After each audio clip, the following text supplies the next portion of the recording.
plus or something compared to other teams that, bombed out with only 5 games. And I think, yeah, NIGMA coming into ESL Summer at least, they tried running some IO strategies, and then against Secret, they played Phoenix was present in 2 of their drafts. But I think the key thing is the fact that, Game 2, we're seeing the Vengeful Spirit come in with the Terrorblade, a new form of answer against both AA and DK because you have that swap. So when you have that kind of single target initiation on hero, you disconnect them with the swap and then play from there. So I think NIGMA, they're just kind of fine-tuning a little bit with their drafts, and I think that alone is very exciting because you have 2 teams, OG and NIGMA, both trying to find kind of their footing in how they want to approach the TI qualifiers. Yeah, especially when you have NIGMA, who is, I would largely blame for a lot of the meta, how it is right now. I think a lot of teams, because they were from the wild cards, a lot of teams were copying them, right? Because there isn't any other Dota to watch, and then also, they're the team that blasted through all of the stages of the major, so they've set the meta, and now they're kind of trying to beat the meta that they created themselves.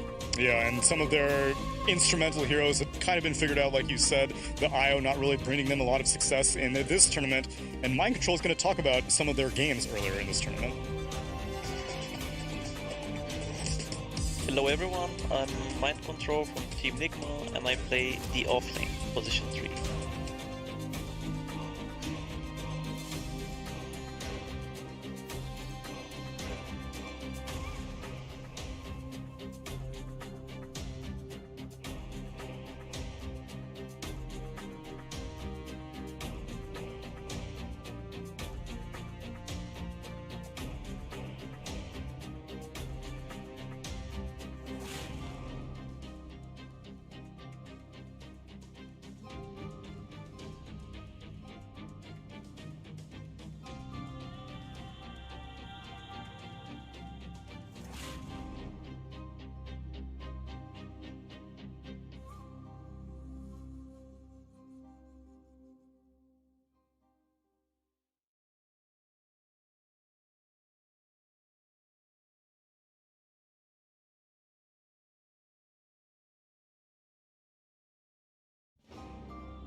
5 seconds remaining.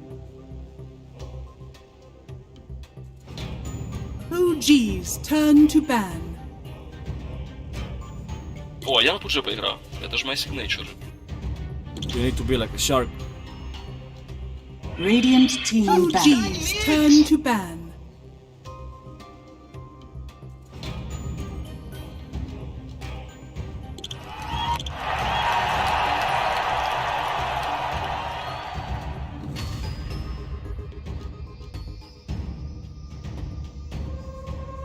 Radiant team ban.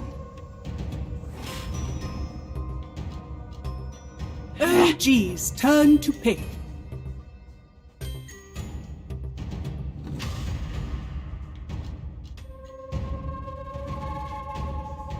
Radiant team pick. League's assassin.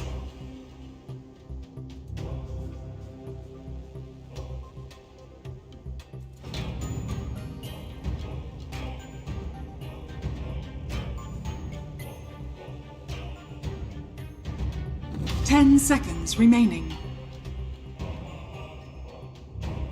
5 seconds remaining.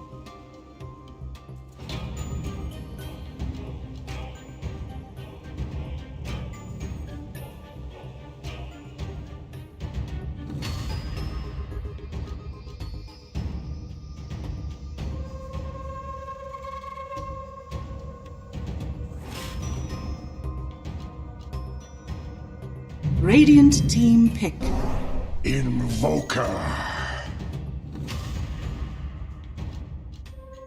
I need to think of, do I need to force my mid to my lane? If I play off lane, can I actually play a more strong off lane so that I don't need to help my mid? I think mid lane does kind of just have a lot of parallels with these roles. Let's see what parallels we can draw from these two drafts. And one that immediately stands out to me is OG do not first phase ban the Invoker, which has been consistent since probably playoff brackets from NIGMA in the Animajor. Everyone's always banning out the Invoker. OG decide that Phoenix and Lion are higher priorities, and NIGMA will ban out the Puck-Tia, Invoker, and Axe picked up, and OG pick up the Nyx Assassin. Yeah, an important thing to note with OG throughout like DPC, when they play up against teams that have their favorite heroes, they often wouldn't instantly ban them out. They'd look to try and ban out enabling factors that give that kind of hero its prominence. So for example with Invoker, like banning out a Lion is a great support to always set up and join in the early fight. So they're just taking away things that they respect more than what everyone else is banning. You know, try and break the kind of trends that you have against teams. And I think that makes a lot of sense, because when you think about all of the NIGMA heroes that you need to play against,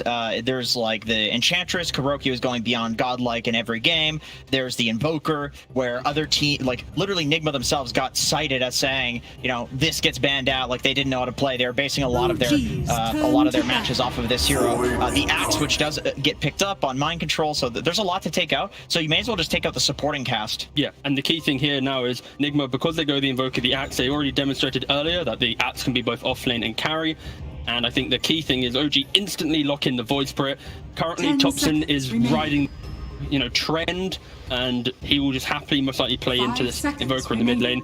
Will he go for the Echo Saber, then disassembling that into BKB Orchid? He will. Yep, he most likely It's Thompson. I mean, I feel like OG is just this team that they're just like a testing grounds for new ideas. Radiant team back. And it doesn't matter if they are horrible or if they're god tier. Like they will literally like burn things to the ground to figure out whether or not something works. I mean, look at him. He's looking, you know, suave and sophisticated with the oof. He's got his serious glasses on today against NIGMA. He does not want to lose. Okay, we start talking about this. The caster curse in effect. Oh well. Right there. At least he didn't pick his nose. Yeah, well. 5 seconds remaining. Thompson will. Okay, come on, Thompson. All right, anyway, there's a draft, right? OG banned out the Wyvern again, just putting a lot of emphasis on support. So I think I like this because NIGMA as a team has demonstrated an immense amount of flexibility within the core roles. You know, if you think about Mind Control, you think about Miracle, RTW, these lads, they grind so many pubs, they aren't going to be scared to pick a hero that they haven't really, you know, played within a competitive scene. Compare that to the supports, though, I think there's a little bit more room to punish the hero pools that these lads present. So last time NIGMA picked this Axe, they prioritize banning out these strong lane counters to the Axe, or at the very least heroes that really like to play against it. They banned out, you know, Monkey King, Ursa-esque heroes. Medusa, 5 another hero that does really well remaining. versus the Axe in lane. So this is kind of making me think maybe it's a carry Axe. They seem to be protecting him in the safe lane. Yeah, the key thing from these bans, it's very much the OG targeted bans. You know, the Darkseer paired with the Nyx Assassin. OG already in this tournament ran Nyx Assassin Darkseer. I think it was against Monaco Gambit in their first game, and the pace that they were able to set was, you know, unrivaled. And we haven't seen another team be able to hit that kind of stride. And Nature's Prophet. Oof. That's a Sumail ban. Yep. Of course, the North American Pride seconds carry. remaining. Nature's Prophet here. Of course, I wasn't talking about Sumail, but of course he is NA Pride as well. Sure. Okay, they do go for the Rubik. I would say it's like Willow or Rubik. Which one are you thinking they're going to go for for GH? And they go for the Rubik. Why did you not consider the IO as a possibility? I think you just want more kind of area control when you 10 have Nyx seconds Assassin Void Spirit. remaining. The idea that these lads are going to be going Radiant into the team fight, and we've seen already Nigma fall flat with Io because they don't have a way to stop that guy jumping on top of you. For example, Gambit, they tried to go for a Bane to grip Topson. Didn't work out. Didn't even see a grip in that game. But the idea of Rubik now is kind of cheap stuns. If Topson oversteps his mark, instantly kill him off, chain CC, go for the next kill. Longer range 10 than the main. That's seconds one thing about that hero that feels really bad. The fact that like all of these 5 supports lost their seconds cast range remaining. talents, whereas Rubik has this from his ability. So Topson jumps in, and you can actually grab him without being within the range where he can kill you. And then, of course, OG is going into the second phase. They are able to quite cleanly pick up an Ancient Apparition. Yeah, these three heroes pair so well together. You have- It's pick off. Yeah, left just and right. just hunters. Also, you have a hero in the Void Spirit that can clear out lanes. AA is not so good at that until he gets the shard. Nyx Assassin isn't good at that. think- Combos, of course, for Yeah. damage. Nigma might go for like a Disruptor or something. Just keep it a little bit more simple in regards to the control. Like when Nyx walks up the high ground, Voice walks up high ground, you want just to throw some spells onto the ground. I think they should go Clockwork. Okay, that too. That's also pretty okay, especially for the Nyx and the AA. Not so much against the Voice Spirit, No, but of kind of course, bad against the Void Spirit. killing the pretty key. And they don't really have any jump outside of Axe, so yeah, I don't mind that. Does Kuro play Clockwork 5? I mean, I'm sure he can. The guy's played everything. Warlock instead. Okay, so Okay. during DPC, right, when OG played, the analysis was coined, if you're playing against OG, just pick Warlock. What does OG want to do, Jenkins? They want to run at you and fight you and cause you to make mistakes and look stupid. And then what does Warlock have as his 10 first seconds spell, remaining. sorry, Jenkins? I believe it's called Fatal Bond. And what does that do, Jenkins? I believe 5 that seconds causes remaining. damage to be spread across multiple units. It's 5 Tsunami. Back to you. There we go. And that's the main point, Tsunami, as I take it back from you, back to me. It's the fact that you put a bonds on an over-aggressive team. If they ever misstep, you are going to be able to kill them straight away. Back to you, Tsunami. Now, this Warlock hero's dog shit. Back to you, Jenkins. Everything that T Governor said is just incorrect. I believe what OG's going to do is they're going to pick Centaur. Ooh. Of course, Medusa, a very similar Question. style hero. Midas Medusa or nah? Probably not. I don't think the hero needs Midas to speed up her farming. She literally just, cleaves things. You don't really need a Midas. That's a Tundra thing to 10 do. seconds. Well, of let's see, course. though. I think, honestly, I don't think we can discredit that build. I think 5 just because Tundra seconds has run it, remaining. and they've had success with it, and they've also lost with it. The key thing is I like the concept around it, where you go for the Midas Man to Team enter back. straight item play with your team, get the OG's levels, turn enable your to axe bat. time to be a little bit quicker. But we'll see in this game how OG's take is on Medusa. I think some form of disengage on OG would be really good. Of course, this Medusa gives you some sort of disengage, as we can see Mind Control playing from a dungeon, as usual. And 10 yeah, seconds so the remaining. Dusa ulti does give you disengage, but it's only on the Dusa, at least in the 5 first like seconds 20, remaining. 30 minutes of the game where she doesn't really want to get involved that much. So some sort of Centaur Mars type hero would look really good for OG It for the feels early. kind of atypical for what they've been picking for Sumail recently, though. It's been, like you said, the Nature's Prophet, the Leshrax, the Templar Assassins, he even Yeah. played CK. This is a much more late-game oriented carry. It's calibrating, the idea Sumail enters, he's played some CK, like you said, and then now they're going to go, wait a second, we can't just play these semi-cores, we can't just play aggression, we need to have some win condition. But that's still what NIGMA needs as well. They need their own potential, win Radiant condition here, because of team course if back. Axe is the carry, they need an offlane with a bit of pace, but you see from OG's bans, realistically this Axe should just be offlane. Because of this Medusa pick, you don't really want to go Axe into Medusa. Pick yourself up a big boy carry. I love GH. He was saying to maybe this is insider information, but it's good insider information. 10 He was seconds remaining. saying to Kuro while he was drafting, doesn't matter what you pick, I believe in you. Yeah, you mentioned that. Well, how did you hear that? That was Moose, the joined Dota right. fellow. Right, during the Yeah, major. It really unravels. He said he overheard that. I was like, you know what? That's awesome. That's awesome. You to would hear. love to have a player like that. But on your team. that's the point. We started this panel talking about the idea of players moving within these kind of tier 1 teams. It's the level of trust that these players have. Like, you can't have a player join a team and they have this bravado and this kind of arrogance of I'm the best. You know, they need to be able to subscribe to the team ethos. And also, Dota's a game of constant learning and exactly. changing. And you could see even with OG, like you said, there's this calibration here. Like OG Sumo comes in, like they get their ass pick. beat in some games. They try things out. Like you have to figure these things out in Dota. But this is the main thing here. OG's calibrating, and NIGMA this draft, they're not messing around. Like, they have run this style before during the DPC leagues, maybe not at the major, but the fact that they do get their Invoker finally through, they're going to have this casual Warlock to deal with the OG 10 aggression. Like, seconds this is a remaining. very confident NIGMA draft, and it's OG. They still need one more pick here. 5 Gotta be Seb's seconds hero. remaining. Yeah, they get the Tide Hunter and the Bat Rider banned out. You don't know what the carry matchup is going to be. It would have been a good bat game. He just. Oh, then again, every time I say that, the team gets completely destroyed. So, would have been a bad bat game. He still has his ET available in the pool. If he wants to maybe whip that one out, I'm assuming something that needs to enable the Medusa. How about just like the Radiant casual team pick. offlane monkey? Oh, okay. there you go. Okay. Wow, that's cool. That's nice, because of course you can dispel the fatal bonds where we wasted about a minute of the segment talking And about. the heal and the vessel and the cold snap, as well as all of the axe spells. Like, this is a really cool pick, and it's disengaged too. You pop the Brult even with Warlock. 10 seconds remaining. I actually think Brewmaster fights better than a Warlock does. I guess the main thing here is 5 seconds remaining. isn't Drow just really good now actually for NIGMA?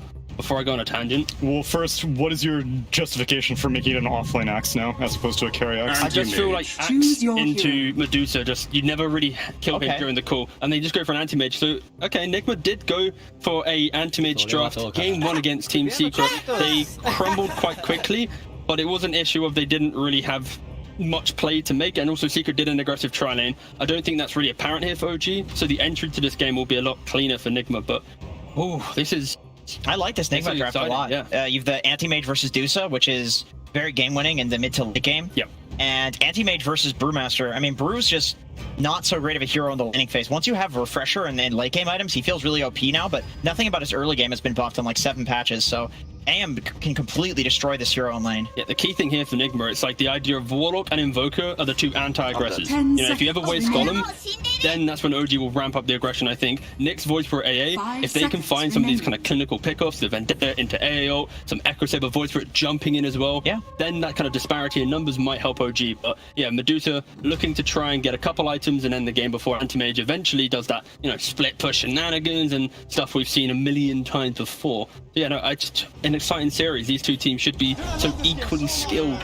I wouldn't be surprised if the anti-mage starts participating earlier, because you've got probably a Quaswex Invoker Go fight. EMPing the Medusa. Now you've got a huge Void target. 2 kills per minute. That's what I hope this game has. Right, I think he definitely needs to go Quaswex this game, otherwise there's not going to be space for the anti-mage. And the thing is, like, with how aggressive an Axe can get with the Vanguard, I think this looks a lot different from the other anti-mage game where the early game just kind of went horribly. I think the early game will be in their favor.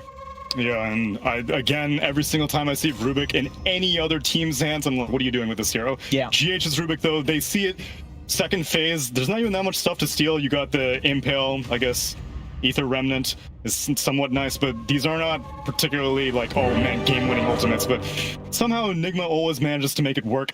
Let's see if they can make it work in this game 1 with our casters, Capitalist, and Kyle. Thank you, Tsunami. That's right. I'm here with meme analyst Kyle, who is apparently taking no prisoners today. Kyle, how are you feeling about this matchup between OG and Nick? I'm excited. This is a matchup Prepare I for probably battle. consider one of my favorite to watch. OG, NIGMA, rerun of the TI finals, and possibly the only time we'll see these guys play before they have to risk it all. Of course, only one of them will have a chance to earn a repeat appearance in those finals.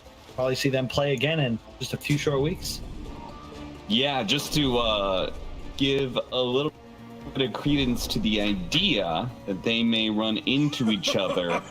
If they do, it'll be in the upper bracket semifinals of the TI qualifier. We're going to start off with an early first blood. It's looking like onto Captain Kuro as NIGMA is going to give that one away to Thompson. Apparently that's how we're going to be starting our matchup. But yeah, these two teams, they don't start off against each other, but in the second round of the upper bracket, they may face each other. And who knows, that may be the last time they face each other. Yeah, because it was based on DPC points, right? And OG, I think, is 4th of the teams in the region. Oh, no, sorry, they're 3rd. Yeah, 4th. Yes, they are 4th. NIGMA is number 1. Yeah, that's wild. DPC points. Well, either way, we've seen the meta shift, I think, in this tournament a little bit based off of what we expected from the major. This is the 3rd Medusa game in a row that me and you are going to cast, again with a Brewmaster, but I am just hoping and praying that OG keep their number of Midases to 1. Midas. No, definitely not. We will not see that. But you don't believe in the Midas do so, huh, Kyle? I do not. I checked because I got called out. And there was not a single game at the major. The hero already underperformed at the major. Was 4-8, but no. And you could argue maybe you should buy a Midas 9. No. Yeah, exactly. If the hero performing, you got to figure out a different item build to make it work, right? Well, it's one of the games. The only thing I'd recommend is 4 staffs cap. If Medusa wants to buy a pike for that reason, I think it's a great decision. In the match that NIGMA destroyed VP with this combination, the Axe and the Invoker, VP had 0 4 staffs, and that makes the initiation potential for NIGMA just way too strong and uncounterable. You just taunt into Cataclysm and delete heroes from the map. A couple of 4 staffs, you'll be able to save your allies. So that's got to be rushed. Not rushed, but at a timing around the Aghanims for Miracle. Meanwhile, another hero that we didn't get to see that much. I think NIGMA was really one of the only teams. I think somebody else ran Rubik as well, but the GH Rubik going to make an appearance once again. Our mid lane matchup is going to be Thompson versus Miracle, Void Spirit versus Poker. And then our bottom lane matchup is where the Animage is looking to farm up. No Tail, he's going to come. A bit of aggression here, always kind of awkward when you're caught between your tier 1 and tier 2 with Battle Hunger on you. GH is going to actually die first. Mind Control could not get the spins fast enough. Either way, though, with First Blood already claimed, it's just a trade of supports. Yeah, the Rubik pick is interesting because only GH at the major really made this hero look playable. But even then, he had to go absolutely out of his mind. And I got to figure this is just comfort for Team NIGMA. I mean, end of the day, GH, one of the best 4s in the world, one of the best Rubiks. There are some interesting steals. The Brewmaster could be a great spell. I wonder, does he still have that bound to eat the new brew? Like, let's say the Shard comes up. There's no way GH has pre-bound a key for the Void Spirit Panda. Oh yeah, the Void Brewing and thing. It's a weird one for sure, though. We don't really get to see the Void Brewing come up very often in general. I was very surprised. I don't remember what match that was. I think yesterday. Somebody picked up. It's a bold micromanagement player, right? Yeah. We'll see. It's a very nice AM game for ILTW, so definitely can expect a more passive style. I think OG are actually the ones that are going to want to hit a pretty solid timing here. I would be very hesitant to go late game into Invoker AM, not just because of the Cataclysm, but Alacrity Animage is pretty ridiculous, especially once you have that 3rd, 4th item up. Yeah, I was a little bit surprised to see the AM was still in the pool when they picked up with the Medusa. And they had their bans available, especially since they were going to go Brewmaster. I feel like Brew would have been better against the TB as an that they totally away. Agree. AM is super good again. That should help. Yep. And they're gonna just play more of this rat style, shove lanes, and to your point, Brewmaster is great at team fighting, but Seb's gonna be hard pressed to ever actually find the Animage and secure kills. Okay, so if we are going to be playing, as you say, kind of a wrap game, very much pickoff oriented, tops and a little bit low here, but Miracle going to be burned out of all of his mana, so I don't think anybody's done. Is Mind Control going to go Manta in this game? I think so, yeah. There's no need to really go for anything other than the ability to have lane to control the map. OG, right. They have the Dusa, but Void and Brewmaster, not the greatest at clearing creep waves. 2 supports. I love AA Nyx as a combination, but the big weakness is you absolutely cannot kill creep waves. This is going to be a pretty big issue for OG if this game does really slow down.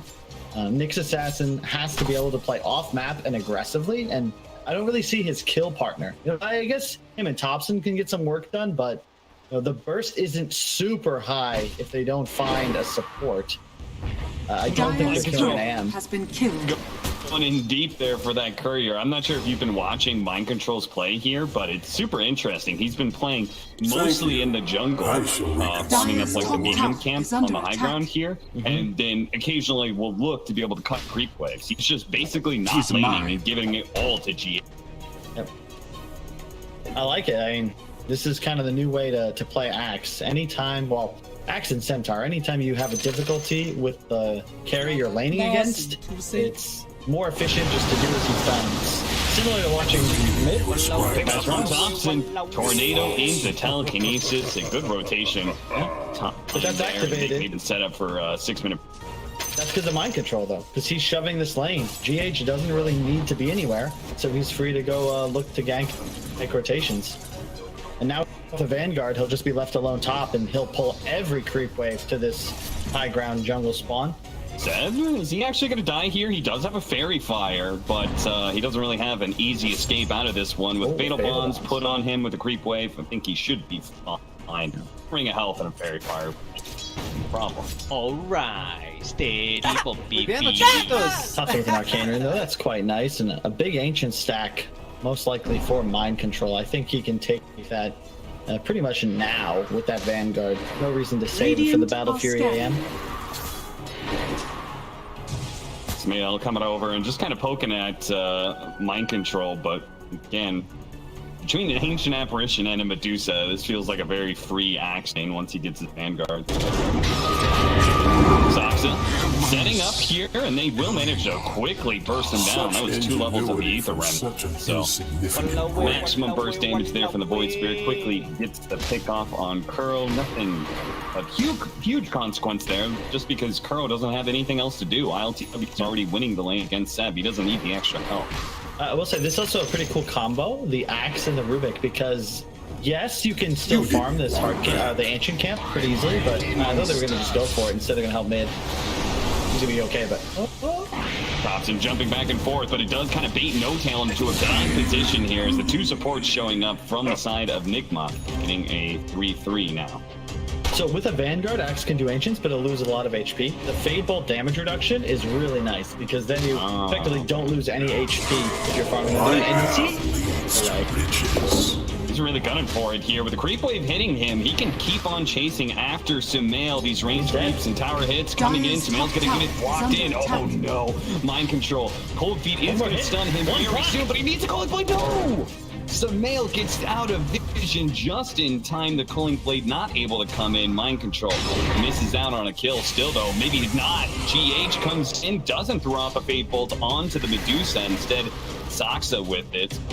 Mind Control still trying to chase down heroes underneath this tower. Miracle is actually going to wrap in from behind with his pickup and finds Sumail behind the tier 2 tower. Sumail knows he's dead, and No Tail very likely to follow him as Mind Control continues to chase him down. Miracle, whiff on the tornado there. That's a little awkward. Okay, never mind. No, that wasn't a whiff, Cap. He didn't miss. No Tail made a nice juke.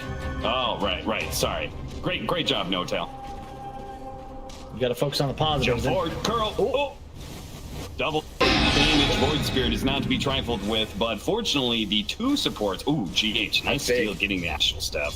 I feel like Mind Control in this Axe is just consistently the breadwinner for his team. Top net worth now. We haven't even mentioned LTW. We don't have to. He's farming bottom freely because he's against an enemy brew. And this means that the squad of NIGMA can just rotate all around the map. Miracle just top now with his axe. Warlock takes mid for free. MC clears every wave. He would have killed the Medusa himself if we just got one extra spin. None in like 10 seconds.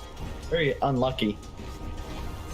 Mind Control got a chip vest, so he is very happy with this game now. Soxa is just going to soak up whatever experience he can. Miracle's waiting for someone to show and defend this tower, but I don't think anybody is. I think Soxa is just level 6, so he can be a bit more useful.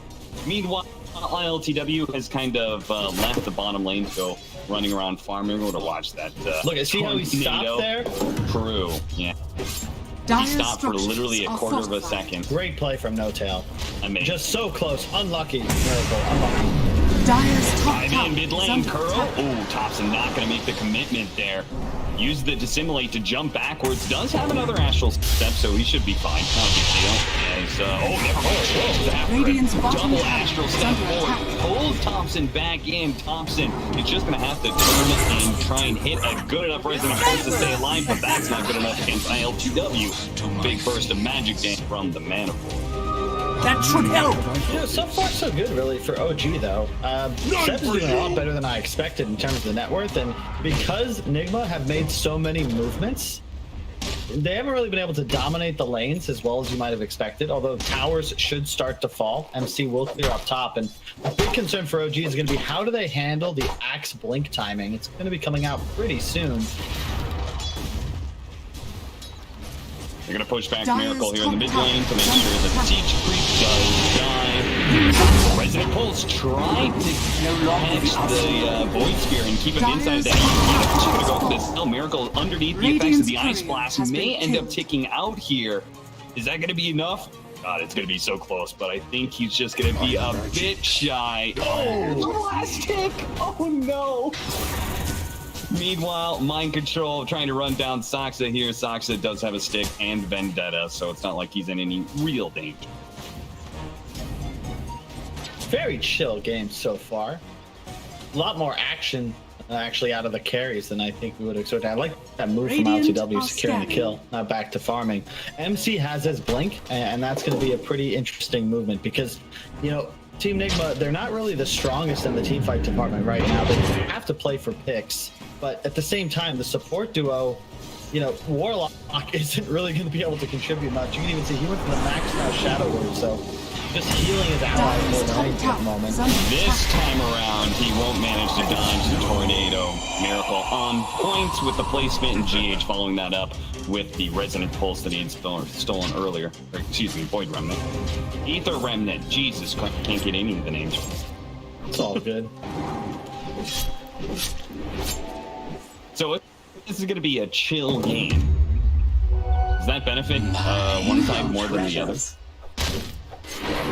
I would have kind of hard to say. Radiant's really. bottom tower is under attack. I feel like OG are a bit more on the clock, but realistically, I think there's enough balance in both drafts to scale pretty effectively. NIGMA kind of need that map control, and they've got to ride this Axe Blink Dagger to success. They didn't really go for the idea that we were expecting. Great scout by Thompson.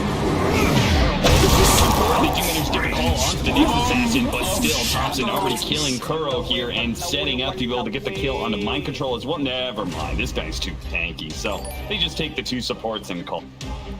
Yeah, that's how you want to start every single fight for OG. Find the supports, immediately kill them.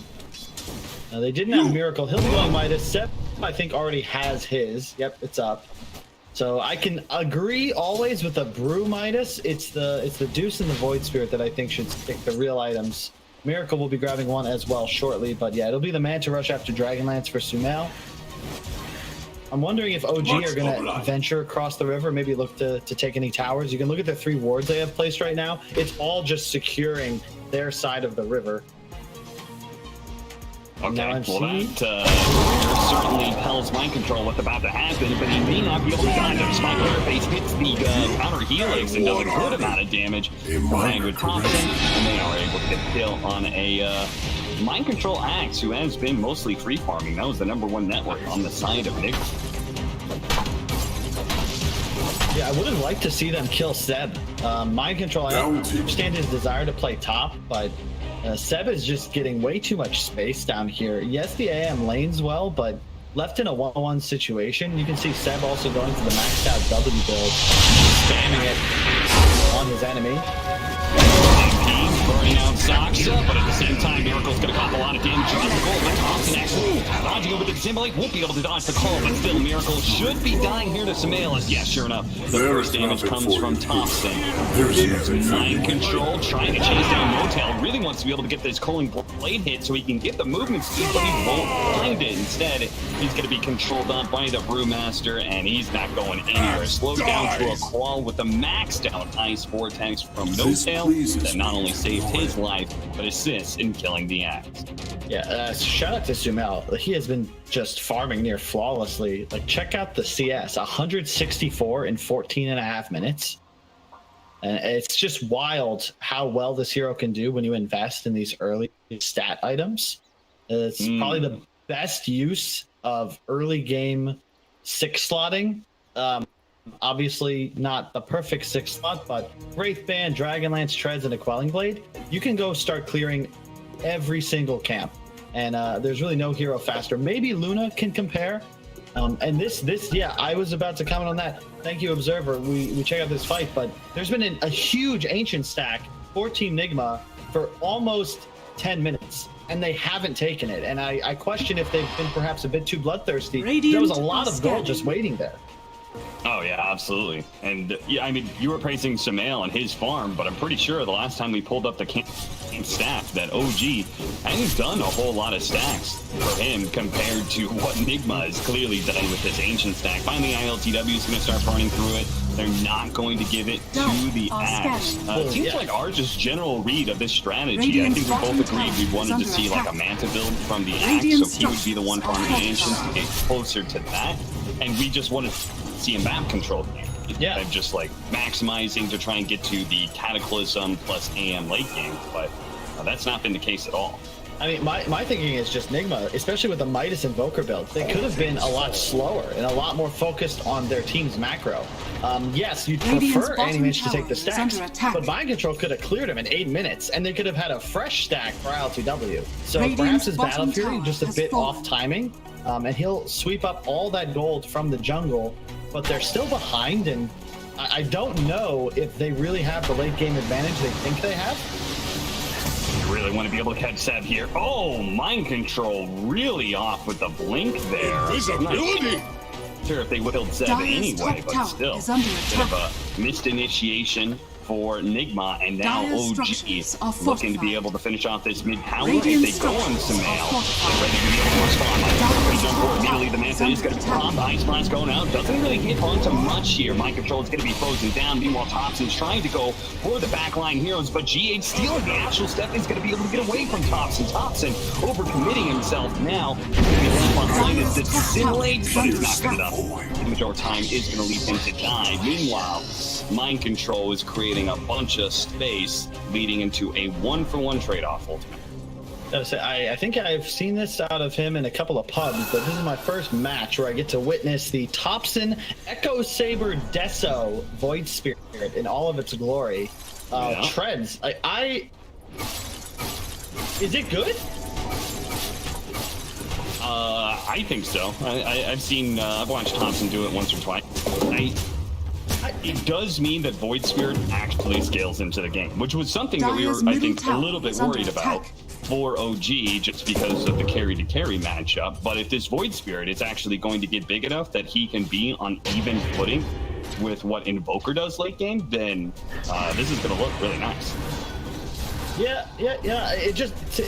Witchblade versus Echo Saber. Those are, I think, the items that you're comparing in this spot. Witchblade, no strength and arm, but has armor. Whereas the Echo Saber with the passive mana regen, I think is the direction he's going for. It's also technically more burst, or at least comparable burst to the Witchblade. We'll see. I don't know about the Death, but I'm with you on the Echo. OG doing a good job of just re-pushing down the mid lane. There's no reason to slow things down. They are going to be able to get the call, pick off onto No Tail, looks like. Takes a little bit longer than expected, but ultimately Rolling Blade is there. OG, you could see Samael. He is not scared at all of NIGMA. I love Stumel's item build here. The Crystallis is still one of the most damage efficient items in terms of what you get for the gold spent. Dire's top tower is under And attack. he's already level 15. I mean, this is what I expected NIGMA to be doing to OG's map, but instead it's OG just getting super active behind their very fat Medusa, and I don't see a point where ILTW is going to be able to get involved here. Like, even Manta is not going to be enough. He'll need like that next item, whether it's Abyssal or Scotty. And OG, they're just going to push Radiant with structures the are ready. falling. How do you stop them? Dire's top tower is under Jake attack. jump away with the astral step. Another one? No. Thompson Radiant's comes bottom in with a tower is huge under amount of attack. damage. Saksa also managed to get a spike carapace on that astral step hit. Yeah. So That's a double step. Thompson as quick as possible. It is not quite enough of Golem is there. They finally get him. Culling Blade still in the back pocket of Mind Control. If they could bring somebody else a little bit low, but Samael is working them all back with their Stone Gates. Two supports this side. ILTW gets an opportunity. Samael, bye-bye mana, bye-bye Aries. OG just not expecting this resilient of Enigma underneath their tier 2 towers. Overstepping themselves a bit and losing a very, very bad team fight. I mean, they were up by a good amount of net worth and experience, and that all just goes away off of one team. Dire's middle tower is under They had a attack. great ward behind tower too, but just get caught sleeping. Great initiation there from Mind Control and good usage. So you're going to see the Manta had just been delivered, and ILTW needs it to be able to finish off that kill. The Golem near flawlessly preventing the dissimulate escape from The jungle has Thompson. everything Axe desire. But I mean, Sumail's just like chasing against GH, but that is no man's land. He 100% should have gotten out of dodge. You're gonna see an enormous mana void. There's the AM versus Deuce counter, but just a very odd team fight from OG, banking too much on the Echo Saber for Thompson's survivability. And it's amazing how apparently Dota Plus, the win probability, it was down to 75% at around 15 minutes, and just that one team fight has even out the game. So apparently that bit of gold and experience gained and lost is apparently a huge factor when it comes to these two matchups. Like, is that about the Animage versus Medusa matchup? Like, why does that fluctuate so heavily? Oh, it's the map control, I think, primarily. But yeah, I am suddenly taking top net worth. He managed to get out Spike Carapace though, so that actually stops the damage of the Sunstrike. He's still very likely to die unless Sakso, and he's not afraid at all, runs back in with the Vendetta. EMP, another round of Spike Carapace. They managed to catch Miracle here with Thompson, but he doesn't really have the backup of the rest of OG, so doesn't overcommit whatsoever. NIGMA just equally going to back away. Looks like Radiant's Kuro already, middle by the tower way, is under attack. very farmed. Holy Locket and has a shard, so look for NIGMA to be Dire's constantly bottom full tower HP. is under attack. That is a very nice combination. You know what? He must have been watching Siraction Slacks. He posted recently, Warlock is free MMR until the new patch. So Kuro definitely learning from that second place TI runner-up back at TI 6. The thing about the big switch after that fight, if you look at the map, OG invested so many sentries into enemy jungle, and that lost fight means they lose map control, and their Deuce is no longer strong enough to just kind of sit in front line for them. If they don't take that fight, they're going to just control this area indefinitely until they can inevitably move into Roche. Instead, it's Team NIGMA now, with Golem back up, that have total control of the necessary area. Very tough now for OG. They've got the combo that we've been kind of waiting for. Radiant They've got are an scanning. Scepter. They don't have maxed out Exort, but it's still going to do a metric shit ton of No damage. force staffs. No force staffs on OG. A couple misses. Seb able to back away fast enough, and he can get off his ultimate mind control. His life is going to be forfeit here. NIGMA, they're going to try and retreat, but Fox is already taking advantage of this, trying to catch some of these heroes. Animage is hunting Thompson right now, but ILTW unable to spot him just yet. Miracle's going to get pulled back. ILTW trying to find a way into this one. The Cataclysm going out, not really doing a whole lot of damage here. Miracle dies to the Vendetta hit. ILTW's realizing that he cannot fight into this OG 5-man Radiant's with middle tower is initiation under from attack. Mind Control. We set that all up, Kyle. We're talking about, there it is, the call Cataclysm, what this lineup's all about, and they just whiffed it. Really, really unlucky on that initiation from Mind Control. He was going for the Brewmaster, and very unfortunately, he missed the call. If he lands that, they're likely going to all in and just explode him, because as stated, no Force Staffs, but you'll see here, the Blink, just, again, unlucky.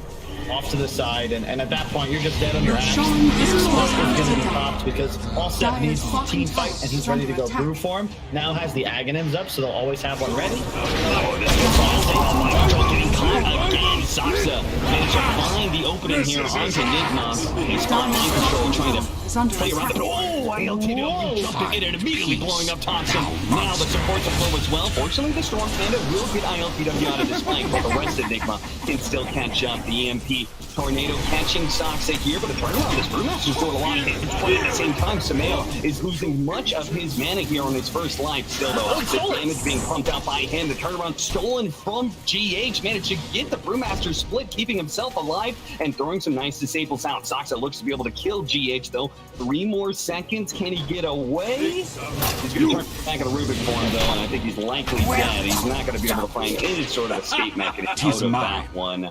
OG off of that Roshan pit, force a team fight. I think it went relatively okay for them. It kind of an even could have been much worse. Shout out to GH. He went for the big brain play. He threw up the stun on the Earth Panda as he was coming back. I think a Fade Bolt may have been able to kill off Saksa, but he did a nice job of juking him and getting the fog off. ILTW just controlled completely by Seth in that last team fight. Cyclone twice. And if the primary damage dealer, to compare the networks, ILTW up in the air, that's like 50% or more of his team's damage. So really nice job by the Panda. Man, does that talent just suck? He went for the Mana Void stun plus 1 second rather than the damage multiplier. Maybe 0.1 is just pretty garbage. Yeah, if we check out our advanced stats, looks like you're onto something. Win rate a little bit higher for the stun time. That's just so weird because like Medusa is just a mana hog. She's just 1700 mana on her. If you manage to burn through that, pop the mana void, it's going to be just gigantic nuke there. Yeah, and I mean, I gotta watch for mind control here. Oh, no, yeah, he was trying to get a really nice deep ward out, but sadly, getting spotted in the act is the worst thing. You know, if you get spotted 2 seconds before, you're like, oh, that's fine, but you threw the ward down. That just very unlucky that he wandered up by himself there. Will die and lose the ward. Are fortified. They can get the tier 2 though. That would be very hype. Gives them outpost. Assassin. Do they actually know about this Aghanim Scepter? I'm not sure if they do. The call goes out from Mind Control, initiating onto Samael, but he's got an Aegis. This is not a good jump for them, especially with an Ix Assassin sitting forward like this. The Sunstrike Cataclysm doing a lot of damage, and that is going to be enough to manage to get the kill onto Saksa. Miracle's going to be up next, but Seb giving up on that chase. ILTW is able to blink away the upheaval and slowing down most of OGs. They're not able to retreat quite as quickly as they would like to. And there is the Golem available if they want to keep going. At the same time, Seb does have another round of the Primal Split in just 10 seconds. You can see ILTW doesn't want to let them get away from this one, but at the same time, GH gets a little bit too far forward, caught by a nice ward placed by Motel. Nice blast coming in. The enemy just going to be caught by that one. Another blink away, though, and he should be fine. They're going to retake this outpost to make sure that Saksa can rejoin him. Always nice to get outpost control as soon as you possibly can. Definitely looking good for OG, just considering that their brew is going to continue to scale thanks to the passive income of the Midas. Aghanims, Earth Panda will carry the Adzor into the battle. Solar Crest next item. I'm a big fan. I think you might want to reconsider for an Assault Cuirass just because you can't activate Solar, and with the Aghanims, he'll almost always be in Panda form. No, just gonna push. Really on Aegis, why not? Already with the butterfly and no MKB in sight for the AM. Oh dear, what is going on with MC today? These blinks are not good at all. Top Thompson tried to go for the kill on a GHA. Stolen to Simile. Will manage to get him out. A nice beat of bonds. Golem drop. Thompson's low. Can they get a little bit more damage onto him? ILTW flinks into the backline, spots him. That's all it takes. ILTW is going to have to pop his Manta here. He can still go for no kill if he wants to, but he's got to be careful of getting chain stuck up here. 1 more second until the blink. He's out. With Thompson down, and the age is soon to expire, I think NIGMA would like to be able to catch OG as they start backing away. My control has got to grab a glass of water or something before he respawns. Maybe a cold shower. Sumail, Ancient Operation TP'd out, and nobody's really sticking by his side. The next assassin's going to go down. Beautiful inhale.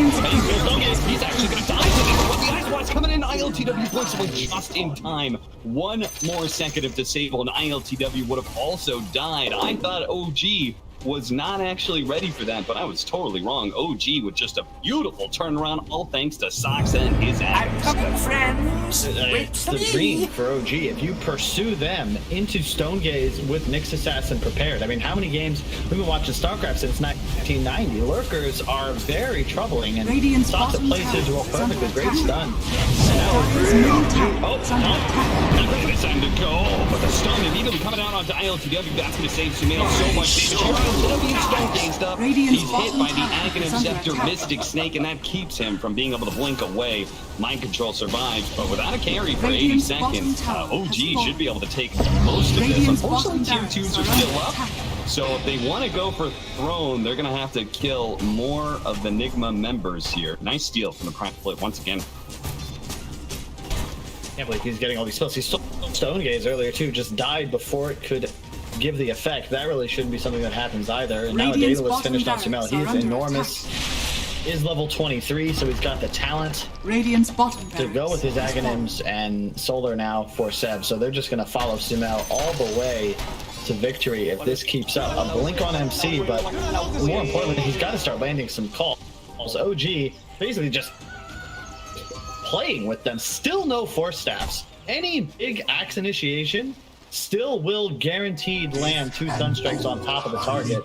You can see they get the lift, but ILTW is not there, so he doesn't get any of those hits off. And then Sox is going to come through with an enormous impale stun on everybody, and that gives Sumail time to get the Stonegaze off. Otherwise, this fight maybe doesn't go so well, but it did. And OG. Radiant's middle tower is under attack. Just been an amazing player for OG throughout the season and shines once again in this elimination match. OG up to 11,000 net worth and looking to be able to close out the game. They do have Roshan to worry about, so they're certainly not going to be going high ground just yet. Is there anything that NIGMA can pick up that would turn this game around a little bit more for them? I see BKB for Mind Control and BKB for ILTW. I guess those would help, but...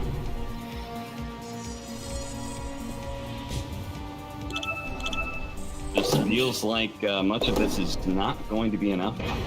No, it does not.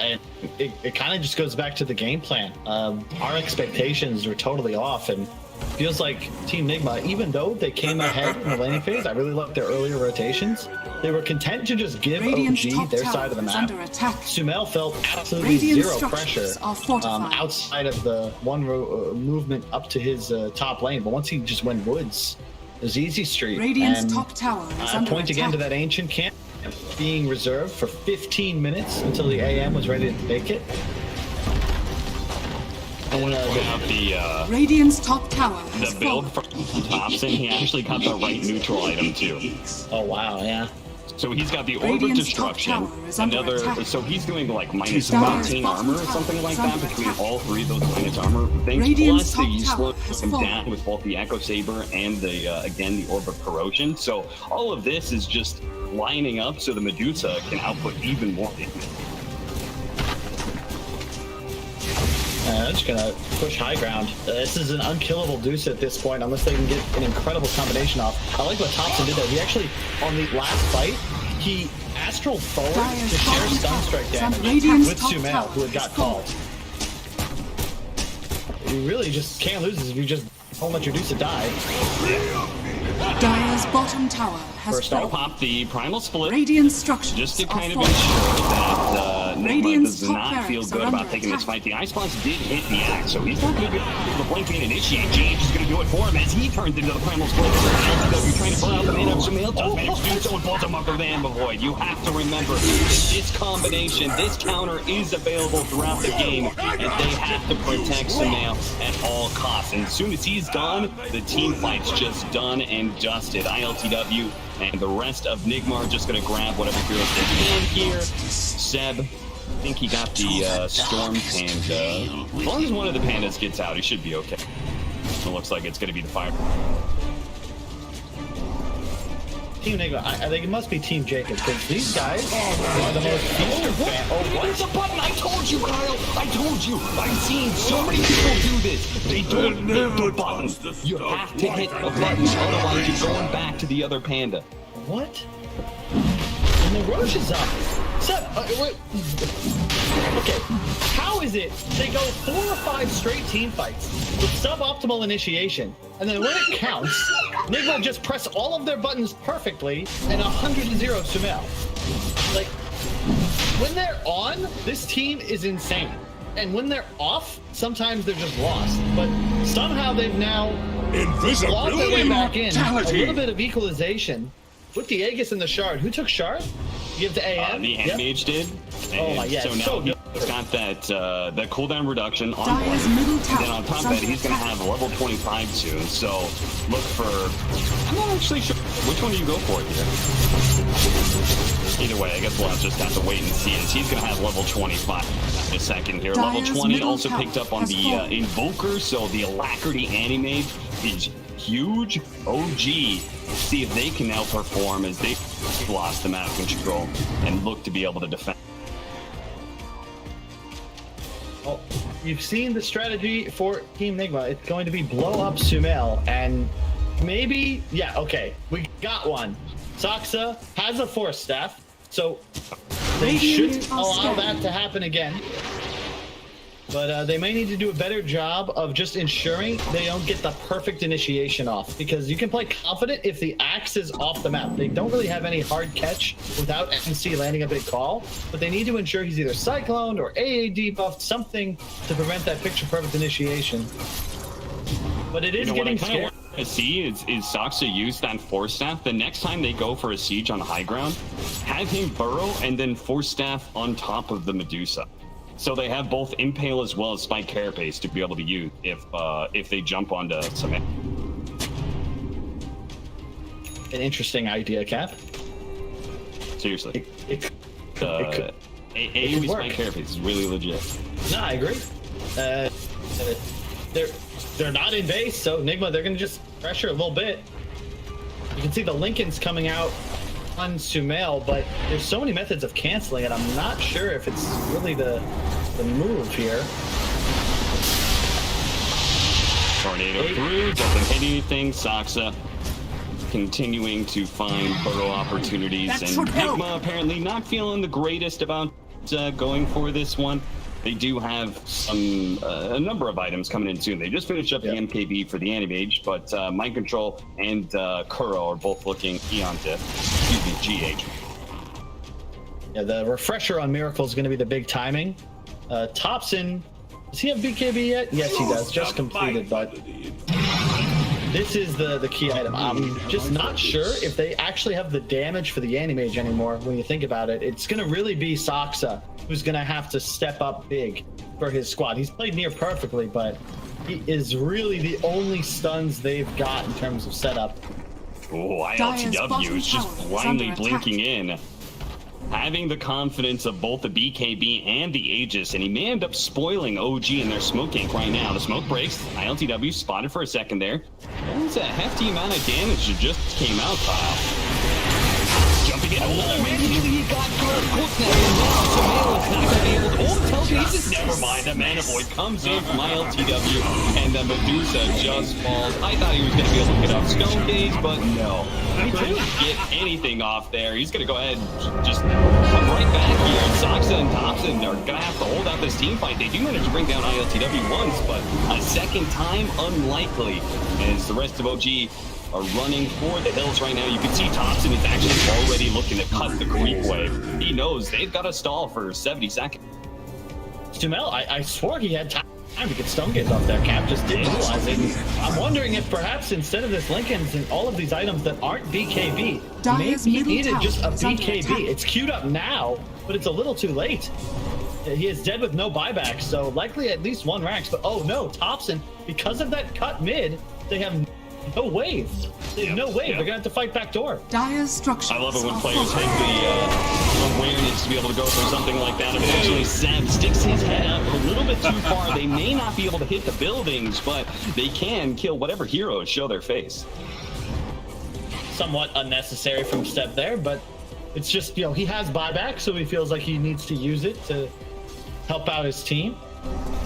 But yeah, I mean, Mana Void ineffective against targets. Spellamy and Cap. I really think Smel's gonna need a BKB before OG look to take another team fight.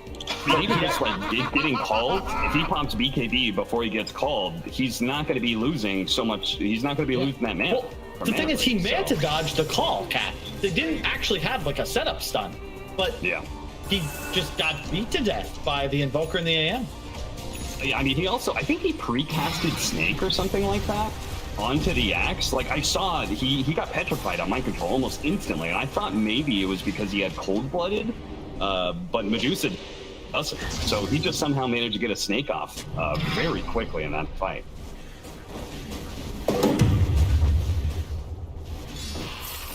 He's going to go for the shard now on Summit, which may actually help him out if he can survive through the Mana Void. That fake cast. It's just tough now because Sumel's your frontliner, but he can't really do his job at the moment. Get him level 25. That should be the OG mantra right now. He's so close. 75 int or split shot uses modifiers. Both would be ideal. But they're going to take this fight without it, Cap. Not going out. They're going to go for the call. Jumping off into Summel. Points back, trying to get a little bit of distance. He does get the mana back, but it's not enough. ILTW does far too much damage as he just rips through the Medusa again and again. He has to be a little bit scared of Thompson with this buyback. But as they kind of reset things, Curl starts doing them all up. All they have to do is make sure that they heal. And then it's a 5 versus 3, and I don't think OG has a chance of being able to win this. Now the ILTW back up to full health and pick up on a Soxa, make that a 2 versus 5. What is, dude? Okay, unlucky for Soxa. With 2 heroes dead and without a buyback, he ran up that high ground. Unfortunately, was seen under a sentry ward. NIGMA now, they know for sure it's 4 on 5. Medusa has the buyback. Either they're dead. Look at the Invoker. You can hardly see him do his attack. He's attacking so damn fast. Lacquerty Anti-Mage will take game number 1. OG is wrestling for control of this game for a solid 20 minutes. They were ahead. They had a 75% win probability. They went even farther than that in their favor, but it slips away as team fight after team fight in the late game goes to NIGMA. Just superior initiation, Cap. They missed their combination like 4 or 5 times. I thought that would be enough of a window for OG to step into the house and get a victory, but apparently not.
I love his just Veil Rush pre-boots. And then everybody was doing it, because Pugna's a speedy guy already, and you don't need boots if you're just standing in front of a tower blasting it nonstop. Thompson really thinks about Dota in just such a weird way, but it's good. And a Baden ban as well. Like, some of these, the second phase bans really must be kind of a layer deeper.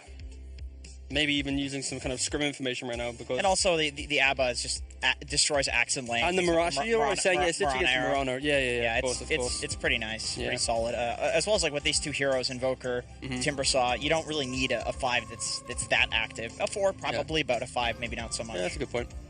I'm trying to think back to the original parallels. Like we had said at the beginning of this series, Mind Control in his interview was like, oh, it's interesting that they have a mid laner now playing the carry position. But NIGMA, formerly Liquid, also had that with Weeha stepping into the mid role, Miracle moving to carry role. But I don't really think that there was ever a similar calibration period for Miracle. That is interesting that you point that out. Maybe there's some sort of, they had some discussion about how that's not such a good thing to have two mid laners. Yeah. Maybe that's what they identified as this was a problem for them, and kind of projecting that onto OG. And whether it's true or not, who's to say? I mean, this is crazy high level shit. The main thing for OG is when they were missing Ana and trying to find that replacement, they were always lacking that hard farmer who could play behind the chaos of OG's 4.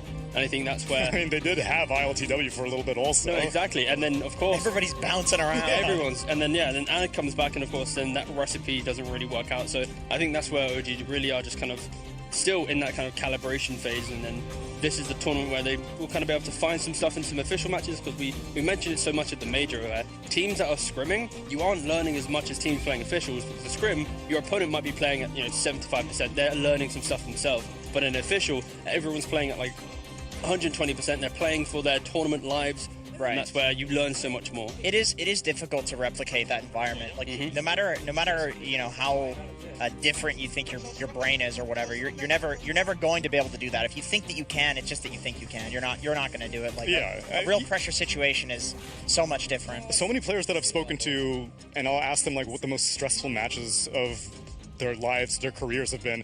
Very few of them ever say TI games. A lot of them all get like, oh, it was the Summit 4, I remember it was like lower bracket elimination or something like that. So these types of mentalities can hit you differently at different stages. And both these teams are known to be LAN performers, and they kind of relish the opportunity to be in a high pressure situation. We get to see the Hoodwink, most likely. I would assume Topson, because the Mirana's already locked in for Satsuka, playing with the Axe in the off lane, and then Hoodwink being the mid.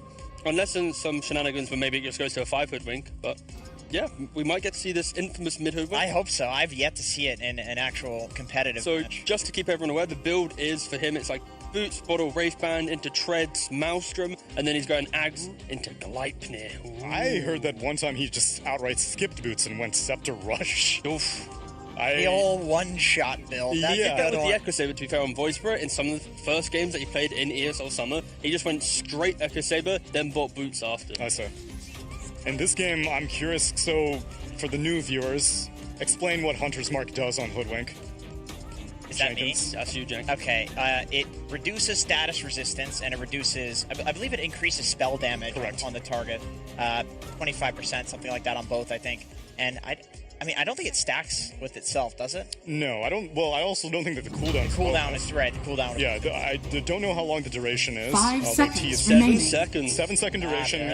Okay, you googled it. And it's 15% status Dire resistance. team 25 for both. 25 for both. Yeah. So it's kind of like a veil in terms of spell damage amplification, because it works on not just magic but pure and physical as well. And status turn О, я resistance тоже is, выиграл. Это же my signature. 老子就跟你母个打了，怎么了？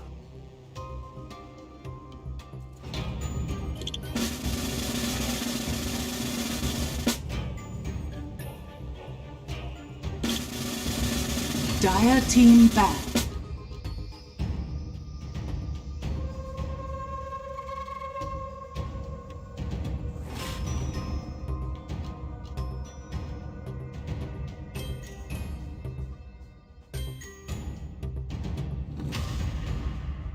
Ten seconds remaining. OG's turn to ban.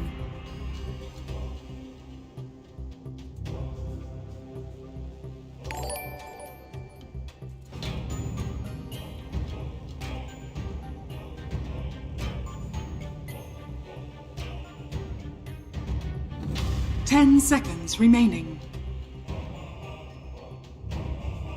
5 seconds remaining.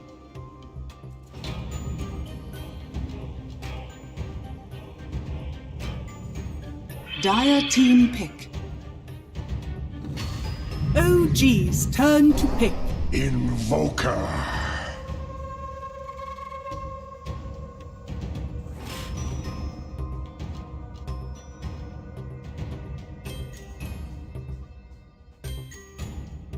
Game 2 underway briefly. 10 seconds OG remaining. versus NIGMA, and I'll be disappointed if it's anything less than a 3-game 5 series to seconds close out remaining. our final game of the night of day 3 here at ESL One Summer 2021, powered by Intel. Hope you've been enjoying the broadcast so far, and I've been enjoying this gameplay.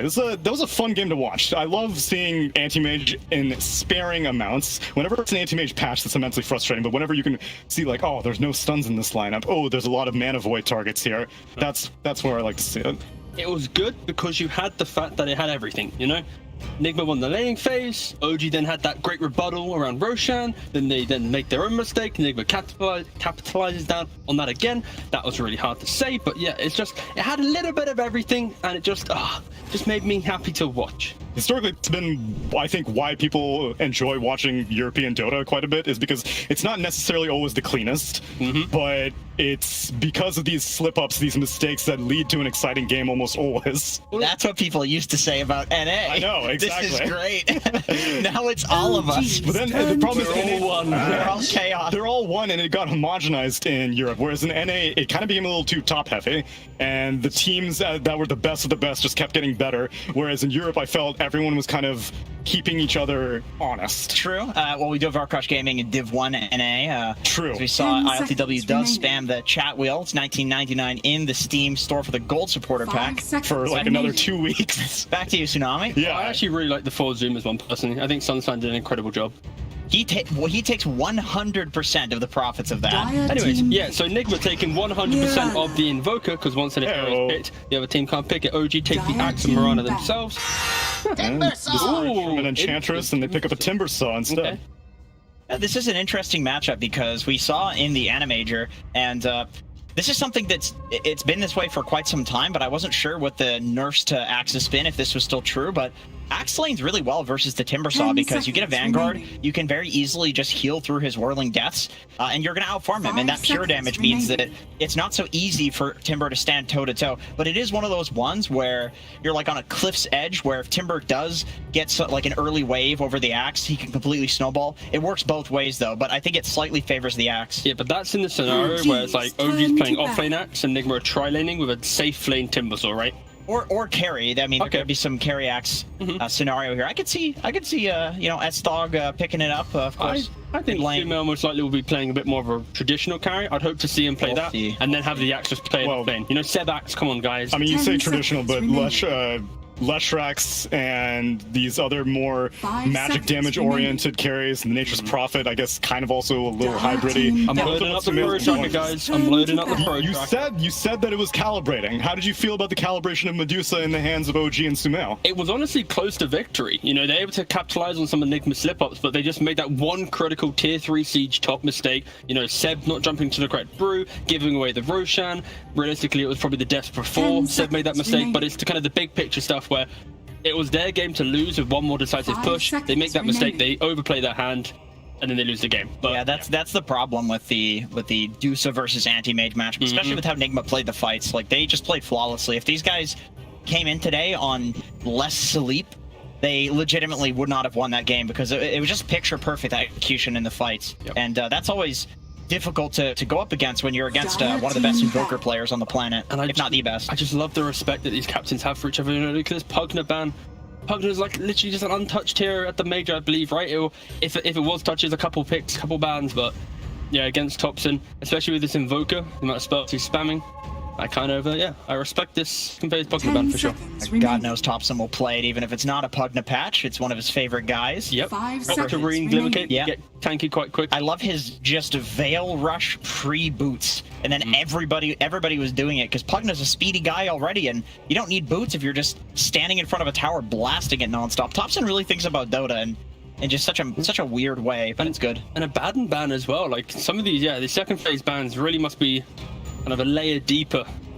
Maybe even using some kind of scrim information right now because. And also the ABBA is just destroys axe and length. And the Mirage, you're saying yeah. Of course. It's pretty nice, pretty solid. As well as like with these 2 heroes, Invoker, Timbersaw, you don't really need a 5 that's that active. A 4 probably, but a 5 maybe not so much. Yeah, that's a good point. I'm trying to think back to the original parallels. Like we had said at the beginning of the series, Mind Control in his interview was like, oh, it's interesting that they have a mid laner now playing the carry position, but NIGMA, formerly Liquid, also had that with Weeha stepping into the mid role, Miracle moving to carry role, but I don't really think that there was ever a similar calibration period for Miracle. That is interesting that you point that out. Maybe there's some sort of they had some discussion about how that's not such a good thing to have 2 mid laners. Yeah. Maybe that's what they identified as this was a problem for them, and kind of projecting that onto OG. And whether it's true or not, who's to say? I mean, this is crazy high level shit. The main thing for OG is when they were missing Anna and trying to find that replacement, they were always lacking another hard farmer who could play behind the chaos of OG's 4. And I think that's where... I mean, they did have ILTW for a little bit also. No, exactly. And then, of course... Everybody's bouncing around. Everyone's. And then, then Anna comes back, and of course, then that recipe doesn't really work out. So I think that's where OG really are just kind of still in that kind of calibration phase. And then this is the tournament where they will kind of be able to find some stuff in some official matches, because we mentioned it so much at the major, where teams that are scrimming, you aren't learning as much as teams playing officials, because a scrim, your opponent might be playing at 75%. They're learning some stuff themselves. But in official, everyone's playing at like 120%. They're playing for their tournament lives, and that's where you learn so much more. It is difficult to replicate that environment. Like no matter how different you think your brain is or whatever, you're never going to be able to do that. If you think that you can, it's just that you think you can. You're not going to do it. Like a real pressure situation is so much different. So many players that I've spoken to, and I'll ask them like what the most stressful matches of their lives, their careers have been. Very few of them ever say TI games. A lot of them all get like, oh, it was the Summit 4. I remember it was like lower bracket elimination or something like that. So these types of mentalities can hit you differently at different stages. And both these teams are known to be LAN performers, and they kind of relish the opportunity to be in a high pressure situation. We get to see the Hoodwink, most likely. I would assume Topson, because the Mirana's already locked in for Satsuka, playing with the Axe in the off lane, and then Hoodwink being the mid.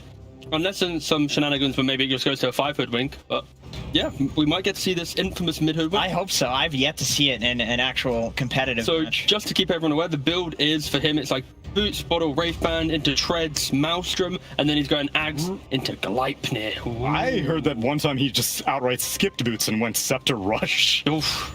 The old one-shot build. Because they would, to be fair, on Void Spirit, in some of the first games that he played in ESL Summer, he just went straight Echo Saber, then bought Boots after.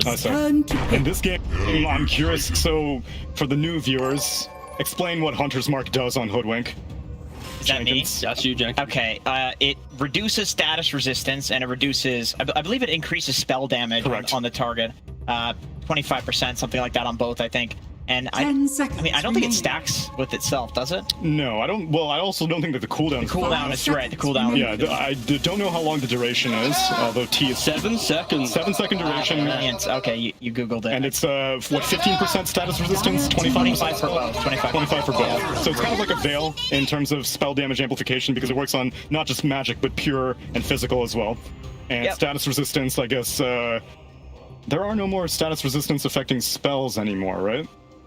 It used to be Enfeeble. Yeah, Enfeeble's regen reduction. Right, and cast point reduction. Yeah. That's such a crazy janky thing to throw in the game. It is. But anyway, OG, they pick up the Oracle, because of course ET in the lane, you can now perch it off. NIGMA instantly go for a Luna. Because Luna for NIGMA has always been the counter to the Axes, the Timbersaws, these more kind of beefier off lanes, because Luna +1, you can always out-bully the ranged 4 that's trying to play with that beefier hero. I also think that for NIGMA, looking at NIGMA's draft, like, if you're looking at OG, there's 0 tower push right now. Yeah. So you know that with a Luna, you can hit that 20-minute timing and farm those ancient stacks. It's very unlikely that you're going to lose that map control where you can just farm up these huge stacks on her. And there's not much to deal with the Timbersaw. other than the break, if this is a Thompson Hoodwink and he makes some good rotations, I think that probably would be better to deal with the Timber rather than a Hoodwink on some other position, although I say that, that would mean 3 support. So this looks like it is a Hoodwink. No, it is, exactly. If the Oracle is being picked up to purge off the Elder Titan buff, why would they go for the Oracle as opposed to the Enchantress, which has been way more popular throughout the course? Yeah, shockingly, that's not banned. I think it's just a creature comfort for No-Tail, and they needed some way to, I think, prop up this carry, right? They've got a lot of independent core right now, where we see like Axe will go for Blink Dagger and play with the Mirana. Hoodwink's going to connect in that lane, and this carry right now in OG's lineup is going to be isolated by himself, and I think that's why the Oracle pick just gives you a little bit more ability to play that lane out. Maybe could even be like a Troll Warlord, for example. You don't think there's any Huskar potential lingering here? Oh. I really hope not. They need a carry. They need a carry. I like the Lush ban from NIGMA because that's true. One of the cool things, number one, we already talked about it, they need tower push on OG, and one of the cool things with having an Axe on your team is that even if it's played in the off lane, you can still build into that Manta style and scale. So if you pick a hero that's also like a semi-carry like Leshrac, it's never like, oh, thank goodness, we can win the late game. Like, no, you can't. Not against this Axe hero. He's legitimately beast mode in the late game if you do go for that build. They leave the Nature's Prophet in the pool if OG feel like that wants to be their pushing carry. And NIGMA, on the other hand, I guess they're looking for another support to pair up with the ET. I think if NIGMA don't pick another aggressive support, OG might even try and be greedier and go for like the Spectre. Oh, okay, they pick. Okay, this is nice. Oh, that is maximum aggression. It gives them the push. It gives, because I think right now if OG was to pick like a Spectre that we've seen as a game counter to the Timbersaw, then any type of tower push will completely mitigate that type of pick. It does allow Spectre to have an easier late game if they still go for that, but right now OG needs an answer because they don't have that cheap wave clear outside of Hoodwink to defend your towers. Like, you have no tower defender right now in their lineup, so a lot of emphasis on this final pick, and they go for a Drow. Ooh, okay. So their answer to this from OG is, we cannot pick a single hero that can stand in front of our towers and defend them. So instead, we're going to put so much emphasis on winning our lanes that we don't have to ever defend a tower because we're the aggressors. And that's kind of OG's response. Am I smoking tangos here, or is this just the freest Timbersaw game ever? Other than the Hoodwink, like, I think if Thompson doesn't pop off and have a really good game, I don't see exactly how they kill a Timbersaw. And I suppose the Drow Frostbite thing, but it's still a hero that plays with so much hypothermia. Yeah. Yeah, and then I guess the Drow Silence as well. They have soft disables, but they have to chain react them pretty well. Like Bushwhack, Arrow, Call, the Oracle Root, and then Drow Ranger Silence. It's nothing really reliable. True, yeah. So I just love how exciting these drafts are for the way in which OG needs to play off of their aggression and kind of synergy within the team, whilst NIGMA is kind of that slow burner. Timbersaw will be able to do something in laning phase, maybe not against the Drow. The Invoker will always be able to create that chaos, and then the simplicity of push comes with the Shaman. So it's like NIGMA just need to play their game, whilst OG needs to find some like amazing entry to a fight to kind of break down the ranks. So you know, if there's anybody that can do it, it's Thompson on Hoodwink. That's the thing. He can make things happen. Yeah, but we saw some Thompson Hoodwink during the DPC. It didn't really convince me. Okay, I didn't see that game. It's OG NIGMA. You know, the quality of their team fights are amazing. Let's hopefully see some of that. Yes. I can't hope for anything else other than that. Yes, that's right. Game number 2 is ready. Take it away to our capitalist and Kyle.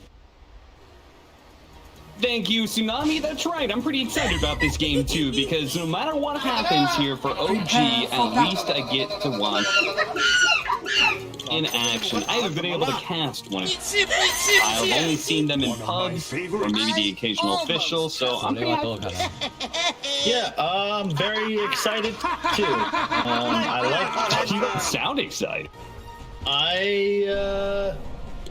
Do you not believe in core Hoodwink?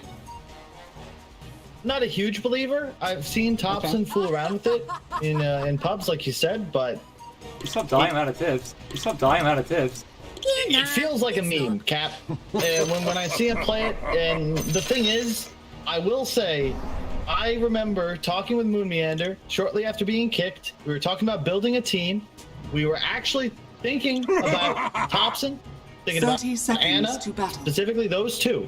And I watched Thompson play on his stream, I watched him his replays, and I said, legit, verbatim to Moon Meander, we can't play with this guy.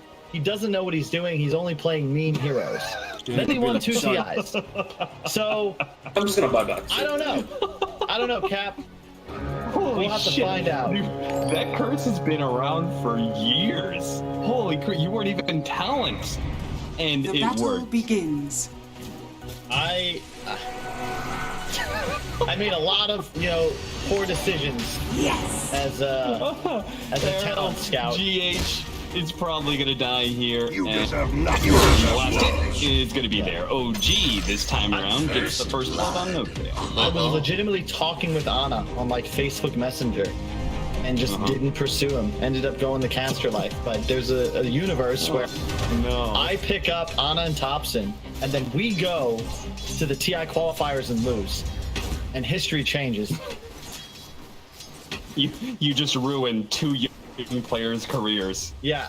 They could have been two-time TI winners. Instead, they immediately retire after losing qualifiers with you. Is that what you're saying? Yes. Either way, I want to talk about the Drow. This is, I think, the best pick against Luna. You ignore base armor with marksmanship procs. Those also can't miss. So it kind of removes Butterfly in a way as a win condition for Team NIGMA. Very weak to an extent against a Timbersaw, who's going to get a ton of plus armor. But once again, it's Team NIGMA with the alacrity. Be worried. This Luna can get out of control real quick, and then suddenly they're just hitting structures. I've been seeing this Hoodwink picked up a lot against Timbersaw, and I have not been. Like every single time, I'm just like, support Hoodwink just wasn't doing that. Plus, you're being countered half the time. Arrow on point. ILTW is going to fall 2-0 already for OG as Saksa continues to be on point. He did a great job at the Dixon game, even if they lost 2 arrows. Now already securing 2 kills for OG. This man's a monster. Indeed. I mean, he's been more consistent. I mean, I feel like what's crazy is you think about the pedigree of a lot of these players. From watching them over the last few weeks, it really feels like Saksa, the only player on OG without a TI win, is the most consistent, like by far. And I think the same goes for Team NIGMA with ILTW. Yeah, I mean, I think it says a lot when, Jarek's does this whole thing where he kind of comes back, and I did not see like a mask. Of course there was people in comments, like, oh, Sucks is getting replaced and stuff, but I didn't see a fan base just clamoring for Jarex to replace Saksa because he has been performing so well. Oh yeah. I mean, the fan base is upset with a couple of players. It should say something about how well he's played, that it's not him who's receiving that criticism. Same goes for LTW. Saksa, okay, god damn it, dude. What a cap.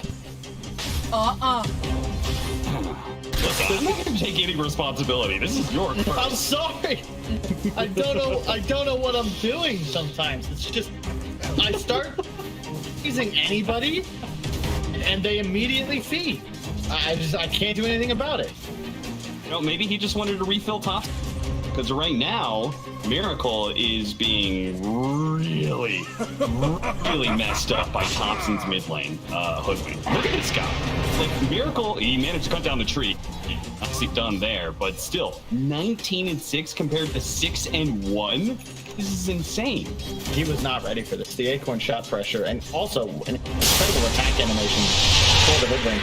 Radiant structures are fortified. You mean the projectile? I would say the animation. But I will agree that the projectile is Dire's middle tower is under attack. into the arrow. What? That was nasty. Bottom lane, they're going to try and chase down Samil. Timberchain does finish him off. No tail, just shy of having enough damage on the Purifying Flames to be able to kill Mind Control. So he's just going to have to. We got to see that replay again. The Thompson picking up, refilling the bottle should be. I think. Guess it's my shout. Now, let's watch that one again. Ready? Miracle is going to get chased away. Long range bushwhack pulls into the arrow. Wow. That was cool. Seb, in deep here. Arrow is going to land again. ILTW, he gets 80 spins here. This is just a dead carry. How is he not spinning? Okay, finally gets the kill. Yes, no spins required. It seems he gets the kill and it's immediately out. So at least he gets the experience for a full reset. I like this game Was it Seb on the X in that series against VP who went for Earn? Because this game he's allowed Soxa to do it. Big fan of the adaptation. Yeah. And then now with already a couple of charges, he can continue to play very active. And yeah, you said OG just dominating the laning phase. Bottom lane is a disaster as well. Yeah, the drama have died, but 22 and 17? Curl's only level 2. Yeah, seriously. When you get over 1K net worth in the first 5 minutes, usually it says bad things are happening. But NIGMA does have a chance to be able to respond. The call goes out first, though, and Seb managed to bring down GH with the help of Soxa and might be able to take. Never mind. That is a level 2 Lucent beam. Blew him up. But once again, a trade-off this time, though, to the favor of NIGMA. Carry. See, the thing about Hoodwink, from what I've seen, the hero can be very dominant throughout the mid game, and then late game, it's very feast or famine. You know, Thompson, you'll have incredible bursts at all phases, but it's certainly a squishy hero, and the builds I've seen him go are very damage oriented. No tail, caught out by the rotation of GH. That, you know, sometimes a tri lane shows up, and if the support dies, that's okay. As long as Sumail is still able to keep farming, it's all good. Ever seen someone bleed? Bushwhack does manage. Oh, what's wrong? Drops that one a little bit too early there. Thompson threw down the sharpshooter for almost half a beat there and did hardly any damage. GH does manage to survive in what should have been a guaranteed kill. That's Thompson's trying to get elected, but nice word from NIGMA there on the high ground. They're going to spot up these movements, because if he does end up getting behind the Timbersaw bottom, especially because his ultimate does apply the break, it's pretty much just 100% dead MC. They're going to need an earlier Lotus Orb than usual just to cleanse off the Hoodwink break applied from the ultimate. It's very effective against Luna as well. Okay, so interesting story as we're going to watch this replay. I saw this recently. You can actually charge up Sharpshooter and throw your other abilities out. So, surprisingly, Thompson, who's like a Hoodwink master, I feel like kind of made a mistake in not charging up the ultimate first and then throwing out Acorn Shot. Nice shackles here. Curl coming in from behind, but they actually can't do anything. They know TPs are coming in. Thompson is going to be able to route Curl, and if the arrow lands, they might be able to get a little bit more. Soxa not throwing it out, though. The rest of NIGMA is here. And as they lose their captain, still looking for a bit of aggression. Thompson hiding in the trees, waiting for an opportunity. Gets on the Bushwhack onto ILTW. The arrow follow-up as well as the sharpshooter. He's trying to bounce back to the other side of the trees, almost killing ILTW. Not quite enough with the nuke coming in from the Oracle. Soxa trying to run away from GH. GH finds him in the trees, but the Bushwhack. Wait, what? How did he get a hit off? I thought he was stunned. What? No, I know what happened. Kyle. What happened? He was bushwhacked. The silence pushed him. I think it cut down the tree, allowing him to get off an auto attack. We're gonna run it back. Illusion. Yeah. Dude, I hate that bushwhack works that way, man. Hit him okay, once. one hit. Bushwhack. Grabs him. The tree. You deserve nothing. Dyer's structures are fortified. That's an interaction right there. Dyer's middle tower is under Back attack. into the game as we're gonna watch Seb being run down as the axe right now. Tornado not quite clipping No Tail, and looks like he may be running a bit shy of damage shots and putting himself forward. Nice two-man Bushwhack into the call as well. A huge wombo combo from OG that should have got 2 kills and it does. Sharpshooter on point. Miracle dies. That keeps charging through the sleep? Yes, you can be stunned and it just keeps on charging up. You can't change the direction it fires. It'll actually go off by itself if you Blessings reach upon a down loyal to warrior. the end of the timer. Okay, well, off to a great start, OG. Check out the net worths. They are coming back with a vengeance. A much more aggressive game than the previous, and I think a lot more suited to OG as they continue. They'll have kill threat. I feel like that was a big part of their game plan that was missing in the previous. It was really just a Nyx assassin that was capable of getting anything done. Team NIGMA, do they have any ancient stacks up? Does not look like it. Just a single. That's not going to be enough to really get ILTW into a position where he's capable of winning this game for them. Miracle, once again, going to go for the Midas. But their draft kind of needs a lead. Right? They can crush through creep waves, but it's necessary that they can actually play the map for that to happen. And right now, Seb's Axe is closing in on a Blink Dagger already. 1,000 gold away, only 10 minutes in. No Tail fishing for his level 6 is gonna stick around the mid lane until he, that as an option for the next team fight. As you said, OG up by a decent amount of net worth off of a successful laning phase, and Nick needs to be able to find a way to turn this game around. You do kind of need the momentum on their side. Once again, it's a carry versus carry matchup, but this time it's NIGMA who are on the side of needing to be able to have momentum in this game. Otherwise, Drow is just going to crush this Luna. This might help. Deal with the tornado missing on Thompson. The Moonlight Channel might just be able to help him live. They do have a stomp going off. It's actually hit him. They're going to start backing away here as they have been broken apart. Set missing the call, but it doesn't matter. They're going to get the kill on the GH. So really, it does not work for NIGMA. Unlucky from Miracle there. He meant to tornado the Drow Ranger. Unfortunately, just a bit off to the right. Nice TP into top MC. Yes. Arrow to follow it up. Need a little bit more damage, though. This guy is a bit too tanky, it seems like. He doesn't even have... that's just a range drop. He doesn't even have a cloak yet.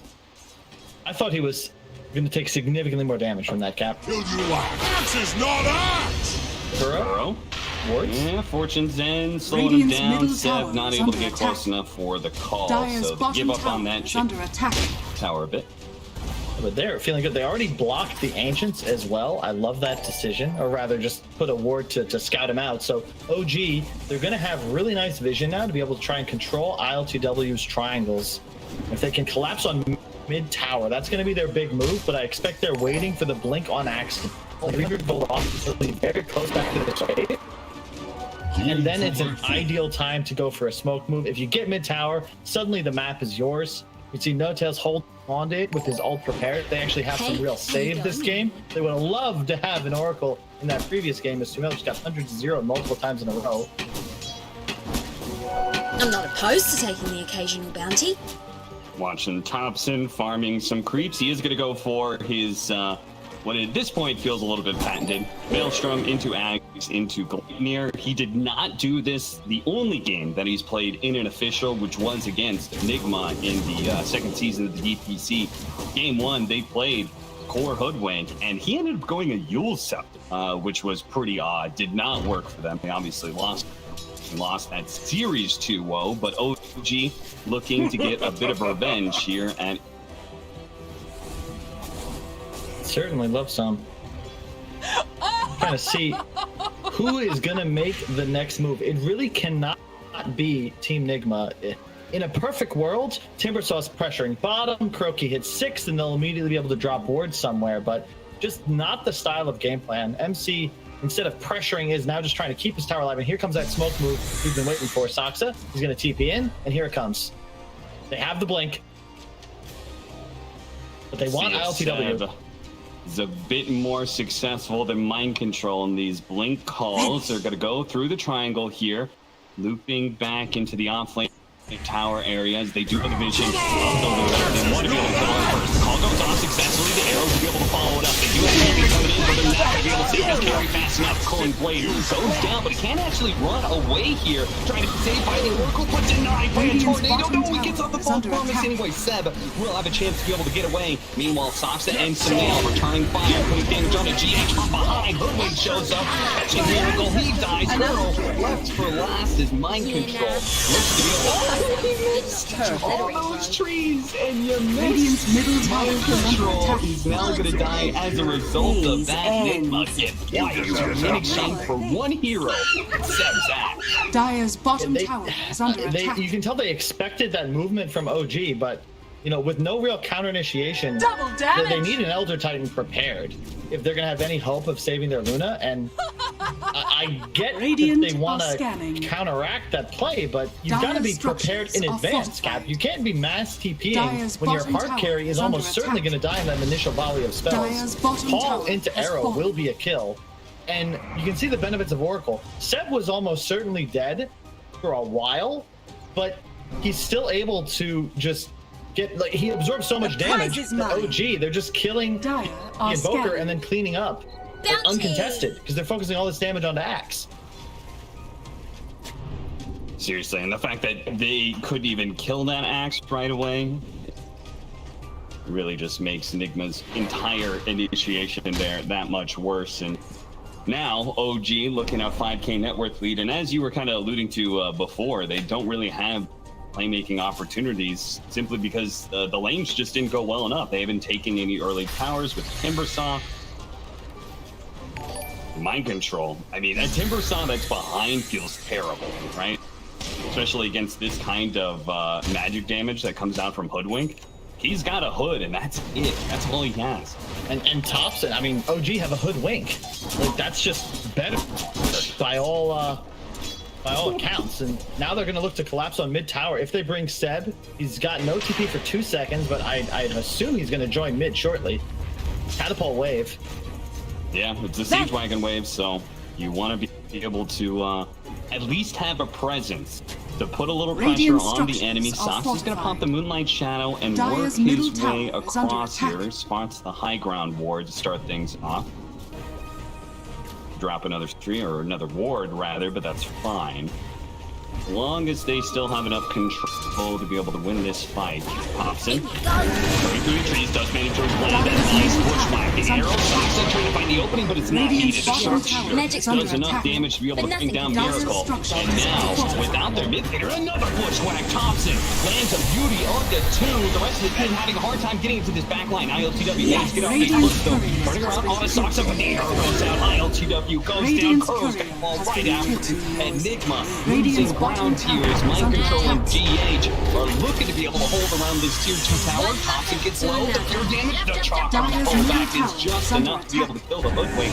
Now mind control pushes forward. He may have lost this team fight, or NIGMA may have lost this team fight, but he's trying to rectify things. But that turnaround, Seb managed to get the call onto GH, leading to the air once again. Mind control putting out the damage, but he's having a hard time being able to burst down this axe and now has to run away from the rest of OG.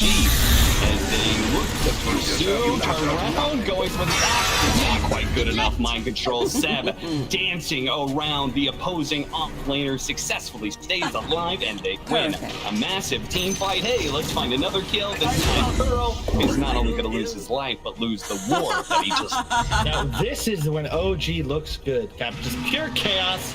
Hoodwink with an arcane rune, just casting spells constantly. Immediately Miracle Dice, no save on the side of Team NIGMA. So there's literally nothing they can do as OG just casts spells from a volley around the Invoker. GH is like trying to stop people, but they're going to catch ILTW again. The arrow once again chained constantly. Sox Marana is such a terror in this game, and it's helped by the fact that Seb and Thompson are able to set up these arrows every single time. He doesn't need to aim. He's got stunned heroes from a long distance all the time. Yep. He's just following Thompson, really, and they're making it work. Seb, I think, has initiated less than this Hoodwink has, and shout out to No-Tail as well. A much better performance on the Oracle than that previous game. 3-1-16. He's been very active, you know. I mean, Soxa too, right? I really just the support duo. Support duo plus Thompson, really shining. The Male's just having a free game. He just shows up to the occasional team fight, throws out the multi-shot. That is the interesting thing about this lineup, right? It's such long-range distance damage, right? They're just like multi-shot. They throw out the acorn shot, bushwhack, the arrow coming out. Like, they can kill heroes without getting near NIGMA.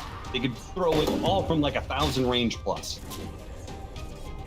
And it means that Seb is free to kind of be that third jump. He doesn't have to be relied upon to find kills. And Thompson's also able to play in these corners. Team NIGMA, another issue is that they don't really have great catch. It's a tornado, perhaps, from their Invoker, or a Hex from Kuro, but this is a 5-position Shaman who's not had the greatest game.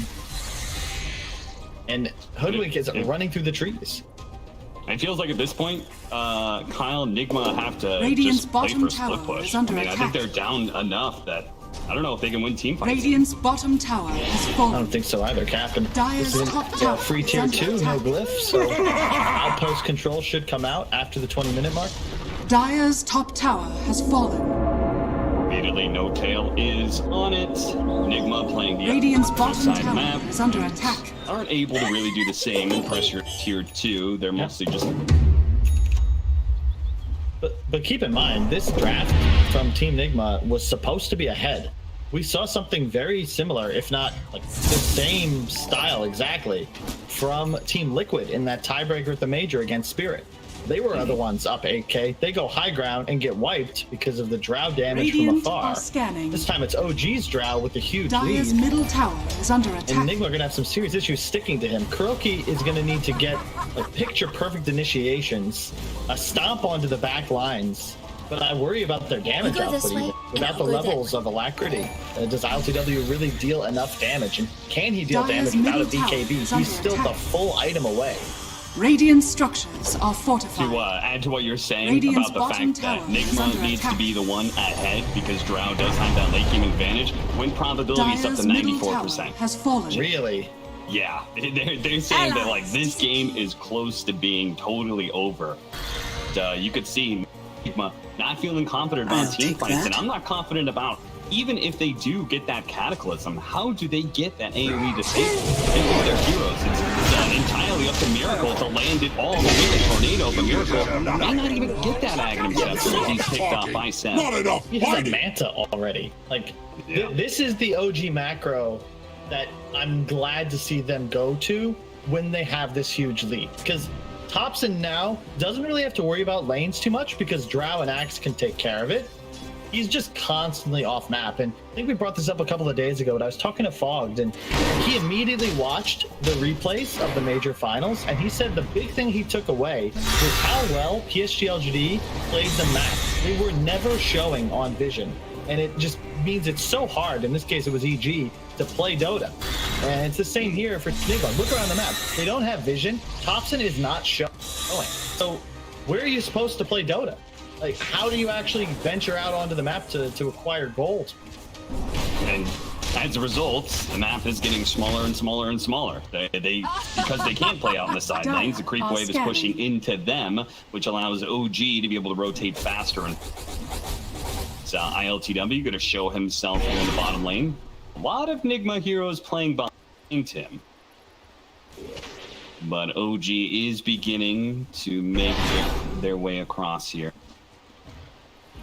Seb's just gonna illusions. Miracle with the Ghost Walk is gonna get somewhere deep into the jungle, and I'm guess farm some neutrals, maybe cut a creep wave or something. But it's all guerrilla warfare. Dire's bottom tower is under attack. And Miracle trying his best. Bots, kind of a desperation move. Doesn't help his team too much in terms of the 5-on-5 engagement, but the big issue is just getting onto the map at all. And this allows him to at least shove side lanes. He's right under a ward right now, and OG, they've know he's teleported there. They're beelining for him. Most likely running after him. Dual Scepter. Fungi gets clear of the creeps. Oh no, the creeps blocked it, but Twitch Blank is there. The sharpshooter does almost enough damage to two-shot him.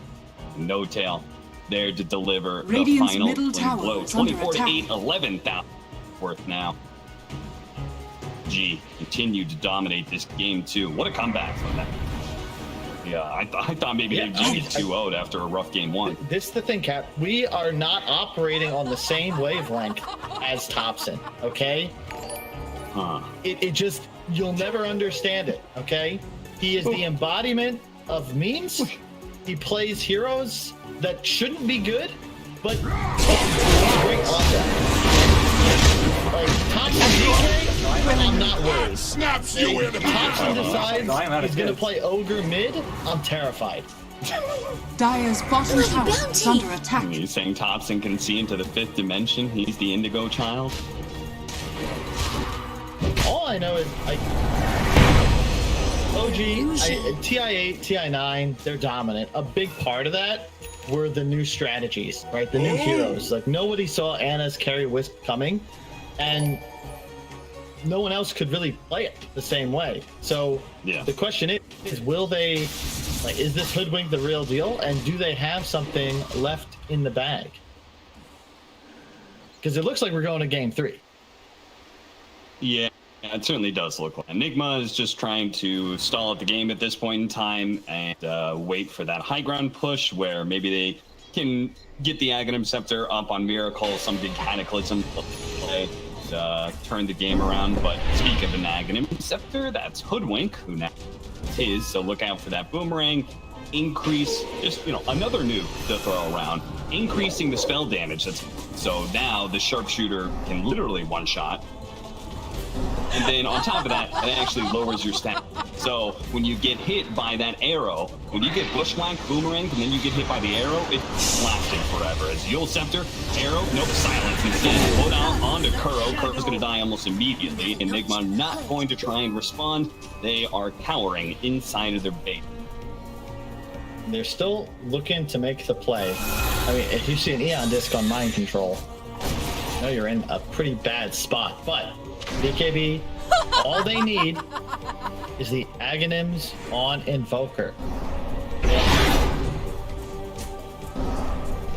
Is that all they need? Like, what stuns? Maybe a bit more. Last time they had Axe Blink Deck with the call that guarantees lands the Cataclysm. Okay. Who's making that stun this time? All you need, Ags Invoker, GH, always stalwart, consistent performer, hits a 4-man stomp, times the Earth Splitter, as the Cataclysm comes out, immediately deletes OG's heroes, they then take back the map, they get wards down, and they get Roche. By the way, speaking of the map, look at the sentries from OG.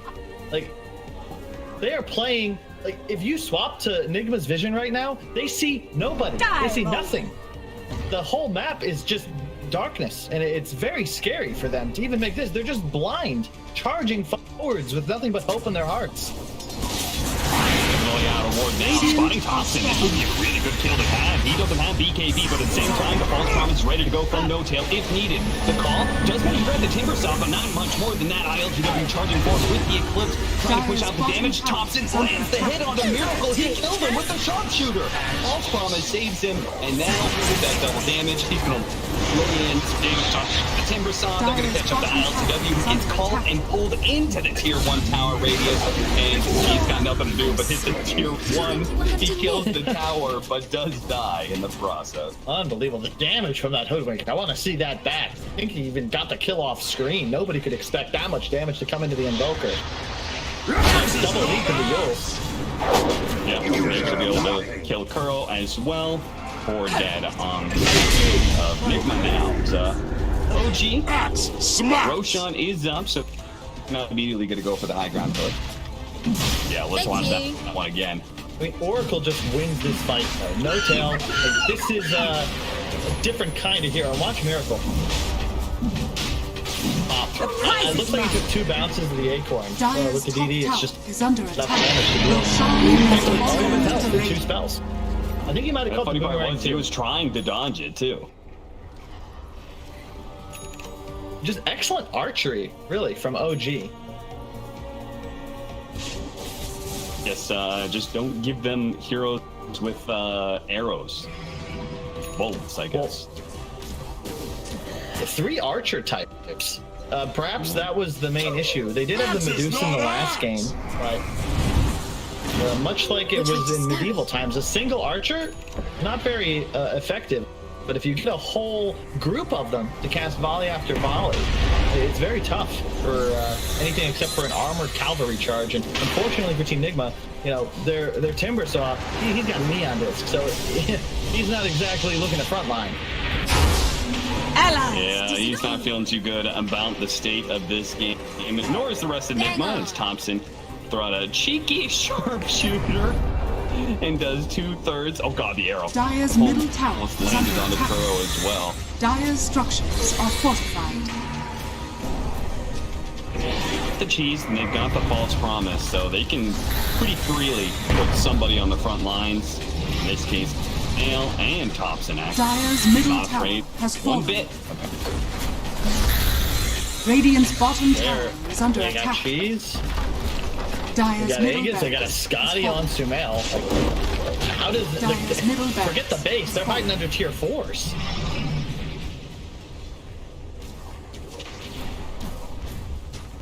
That Drow Ranger is actually increasing Thompson's damage by quite a lot when he's throwing out these acorn shots. Another sharpshooter. This one.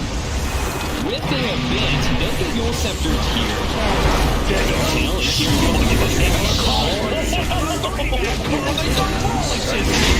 And the rest of their allies will fall as well. That's team life. They've got Crow to buy back, but nobody really else left. GG is called. We are going to a game 3 between the two TI9 finals. I'm loving it. That is the first smile I've seen out of the Cloudborn in some time. He had promised not to cut his hair until he got a win, but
Gambit game 2, finishing it 17 kills, 0 deaths against Gambit, knocking them out of ESL One Summer. A flawless victory for Viking GG. So great job.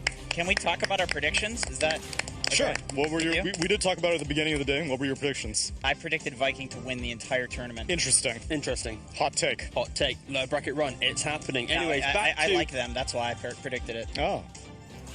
Back to this draft. We got game 3, NIGMA versus OG, the loser. What's happening to them, Jenkins? They're knocked out. Exactly. They're gone. Everything on the line. These are the big boys, the big baby boys of the tournament, and already we see that their lives are on the line at such an early age.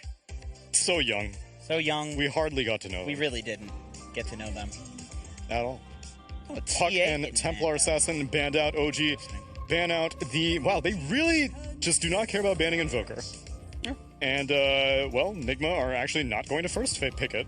They're going to first pick the Axe instead. What an amazing little mini meta. You know, like you have these teams and Axe is the key theme. You'd have thought it might be like a Wyvern or something. The DKs, the Mars, the major, stuff. But no, for these two teams, it's the Axe. It's what you talked about in the first draft that we were looking at. It's about enabling the other heroes, right? You pick the Axe, and this enables the Invoker, this enables Phoenix, like any hero that just does a massive amount of damage in that call early game, and any hero that you can like protect with the call is going to be amazing. Was that an SD? That was an SD. That is first an SD. phase SD. Okay, I really like this versus the Axe, and the only reason that I know that this hero counters the Axe is because I was playing Pudge, and I realized that the only way to stop this Axe with Manta from killing somebody with all the pure damage is to literally make them immune. So, OD Imprison, Pudges Eat, Snapfires Gobble Up, these are the ways that you prevent the Axe target from dying, because otherwise, even a TB with lifesteal full slotted will die to an Axe. It's a ridiculous hero. Yeah, and I guess the main thing here as well, we have to note with OG, Thompson might play it mid, because he's played it before, but realistically, I wouldn't mind just seeing this as a very solid 5+4, an off-lane Mars plus a 4 positions SD. I think that's very, very clean. And now NIGMA, they do go for the Winter Wyvern. Why is it good with Axe? Well, of course, you can farm Ancients when you cold embrace the Axe, so you can, spin to win, farm away, have regeneration, but it's the story of the major with this hero. Holy Locket does an abundance of heal. We saw earlier today, JJ had a beautiful stat where it was like 5k healing in the last fight, and it's just so much. That's a stupid amount of healing. What I didn't realize is that heal is amplified by Sanj and Yasha, and it's like you see Sanj in every single game. If it's not Sanj and Yasha, it's Sanj and Kaya, or casual goddamn Sanj. So, like, everything just amplifies this hero's heal. I think it's just an OP hero. It's not like it's particularly good against a Shadow Demon, for example. Yeah, exactly. You just imprison the person that gets Winter's Curse, but that's not what people play around with this Wyvern anymore. It's all about the heal. Why do you think that they didn't choose to first phase the Invoker for a third time in a row, despite it being available? Instead, they go for the Wyvern as a second pick. I can understand maybe not first pick, because the Axe, like you had said, is the mini meta of the series. Need to get it out of OG's hands. I just feel like it's one of those things where both teams respect each other's drafting capabilities, and going into a third game, you've already kind of showed your hand in 1 and 2. I agree. And it's kind of like you need to think outside the box coming into this final game. Yeah, 100%. It's like if you're NIGMA coming into this series, you know that OG has prepped for Invoker. And so going into a third game, like you said, you want to do something new, because we've already seen the Invoker, we've already seen what it does. It's NIGMA knows it's not going to take OG by surprise at this point, so you may as well go with a little bit of that chaos factor that can maybe win you the game by picking a new draft. They're going to ban out some more Sumail heroes or Thompson heroes, depending on how you want to look at it. Leshrac gets taken out. I mean, yeah, so in regards to how OG has found victory so far at ESL Summer, it is by skirmishing carries that have just been so in your face. We just saw a Drow play a strong laning phase and run inside the map as well. Like, we haven't seen OG pick up these harder carries, and I think that's why NIGMA will forever right now in this series alone will respect the Leshracs. Well, they tried to calibrate the Dusa. Yeah, that was the calibration game for sure. And the OG, on the other hand, they're taking away the Invoker, respect towards Miracle, and then Spectre as well. Like, if you have an abundance of saves, Spectre is like the king of carries to deal with these saves, because of course you haunt, Queen of Carries. That's true. I think also SD, typical backliner that you would really like to kill with a Spectre. If you Manta, which Spectre's always going to get a Manta, it's not easy to imprison and survive that. And it's a huge pain in the ass trying to spear people with all those Spectre illusions in a fight. It's almost impossible for the Mars. It's the same reason PL counters the Mars hero. Wait, but I thought Sphere ignores illusions. No, it hits illusions. Yeah, it hits illusions, but it won't pin illusions, right? Yeah, it does. It pins It illusions? pins illusions, yeah.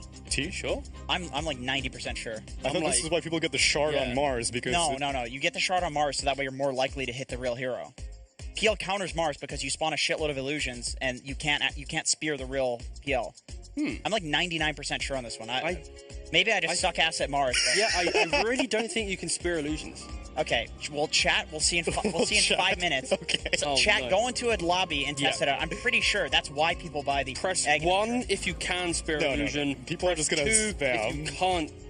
There was already spam anyway. It's NIGMA OG. I'm looking in the chat. Jenkins looks dead on the inside. Well, that's just a given. T Governor. What do you have to say about that? Anyway, let's look at the OG banning Enchantress. That's really critical here, I think. It's all about just the stronger lanes, and I think this SD still is a bit of a question mark for me. Did they? Oh, hello. Oh, that's a big baby boy. Okay. I think this is a bit interesting because potentially this Mars might even just be like a 4 or a 5 Mars. 5 Mars. You know, Kuro. That's OG. So. Kuro's thinking about what to do against that. Of course. Right, and No-Tail's probably thinking about what to do with it. I know. Does No-Tail play 5-position Mars? Okay, guys. First of all, realistically, because of the Timber pick, I don't it's not really the mid or carry that they go for, so that feels like just the offlane pick. And the reason why we might kind of theorize to support Mars now is because the skill set of Mars is simply the arena plus the spear. You know, that's like kind of the core components. So it is viable on support. We've seen it a couple times within DPC, mainly on Hellbear Smashes in their run between low division to upper division. But again, it's like it wasn't like instantly popularized by tier 1 teams. You want to talk about upper division? Liquid was running it for Mickey. That's true. So if it's a 1-position Mars, that fits in with the dynamic that we're saying of Sumail being more semi-carry oriented with his picks. But then again, we could it could just simply be like a Topson Mars, right? Offlane, Timbersaw, position 4 SD. We just had a bit too much fun and. Well, this is why NIGMA is spending so much time thinking about can Mars build Echo Saber? Let me tell you, in the NADPC, Moo played 5-position Timbersaw, and then I believe they got relegated from Division 1. Literally only plays Timbersaw. And then no disrespect to Moo, I love you, boy.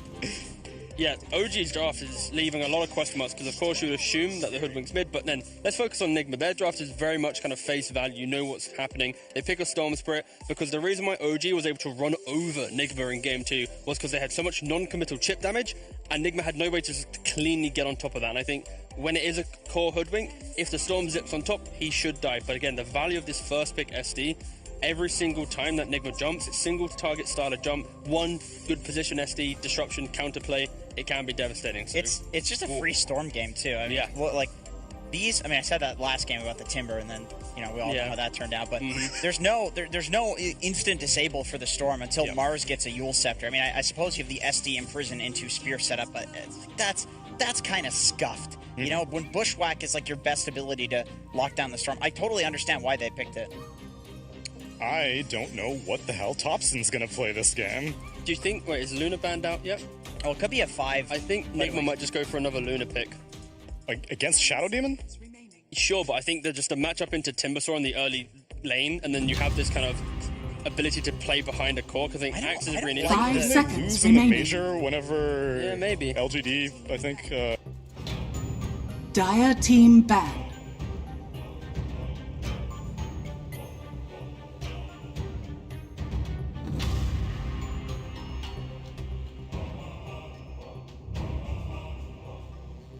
OG's turn to ban.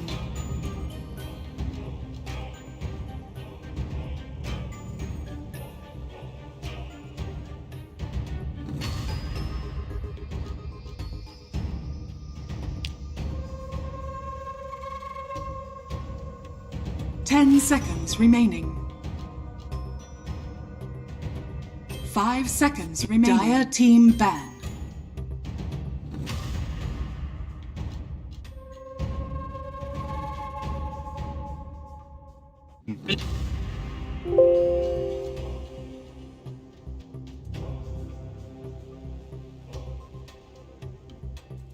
Ten seconds remaining.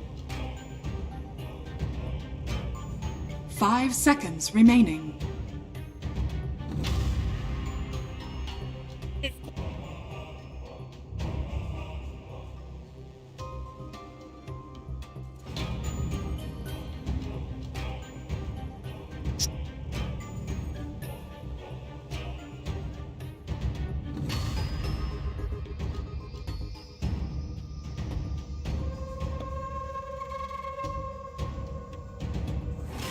OG's turn to ban.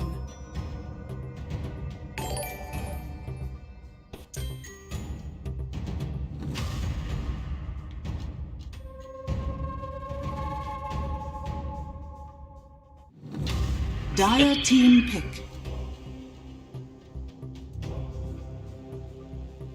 OG's turn to pick. Axe.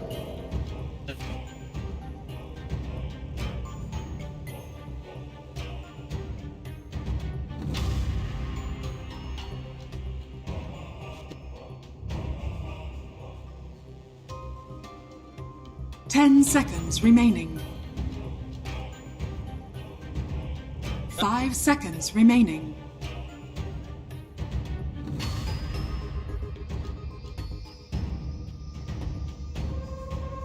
OG's turn to pick.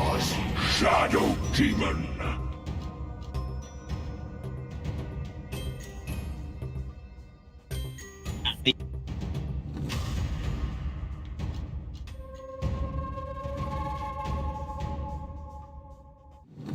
Ten seconds remaining. 5 seconds remaining. Dire team pick. Mars.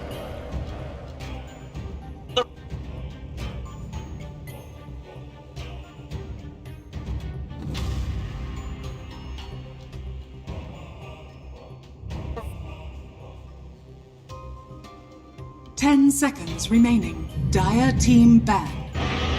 Winter Wyvern. OG's turn to ban.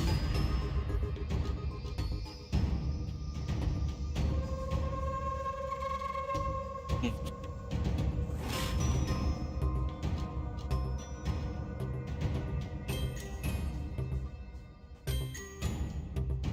10 seconds remaining. 5 seconds remaining.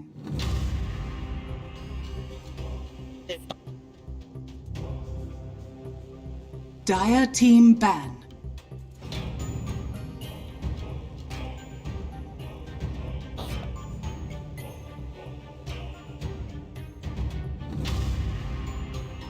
OG's turn to ban.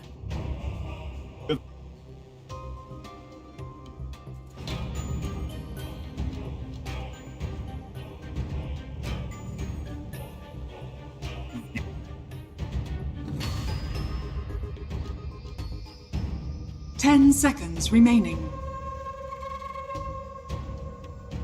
5 seconds remaining.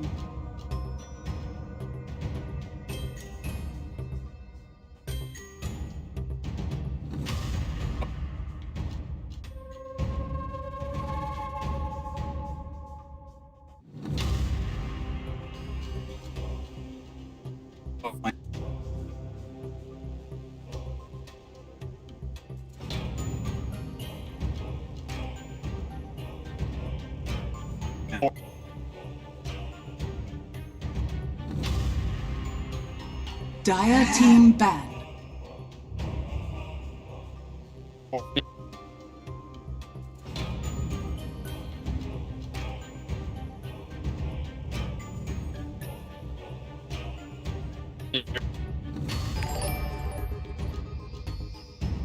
Ten seconds remaining.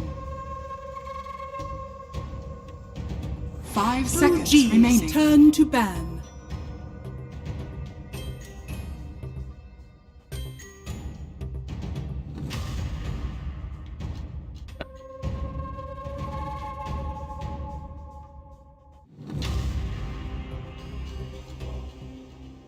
Ten seconds remaining.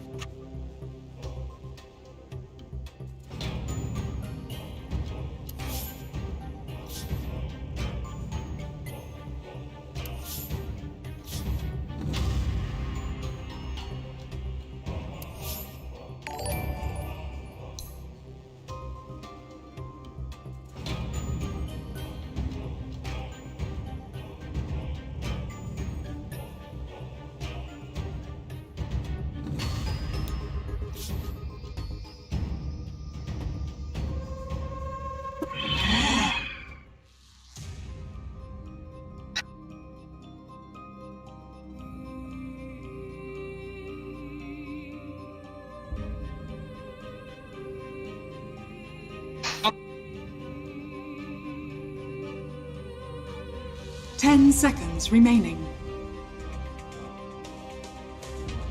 5 seconds remaining. Turn to pick.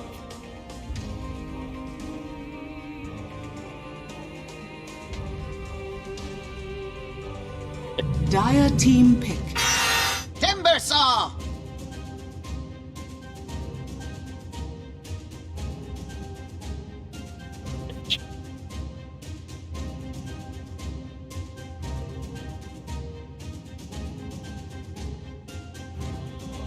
Ten seconds remaining. 5 seconds remaining.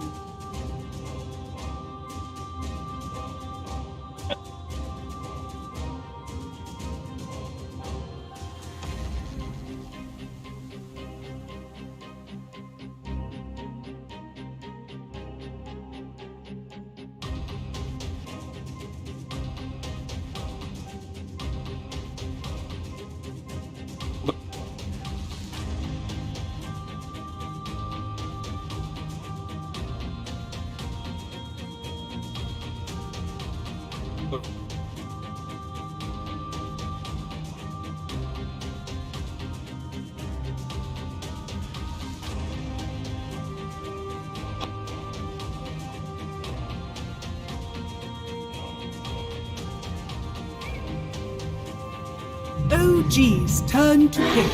The undying waits. Dire team pick. Ripper! Dire team ban. Storm Spirit.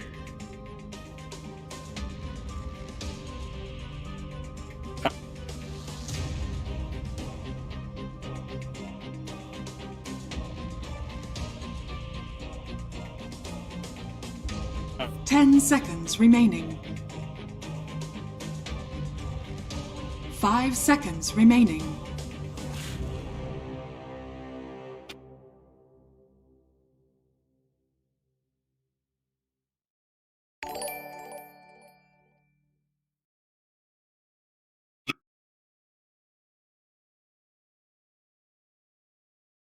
OG's turn to ban.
Ten seconds remaining. 5 seconds remaining.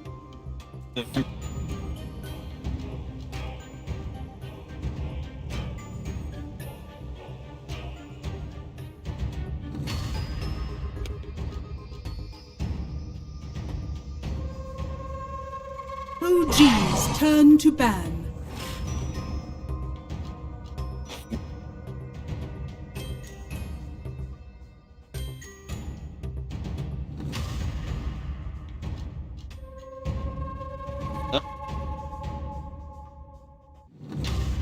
Ten seconds remaining. 5 seconds remaining.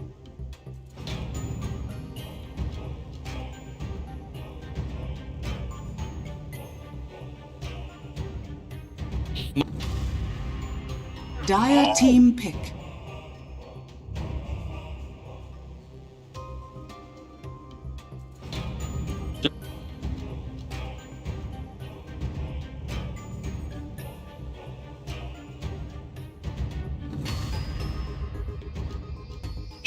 10 seconds remaining.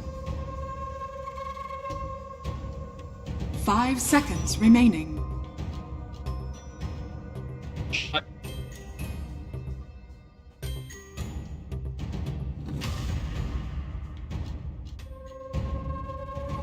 OG's turn to pick. Silent.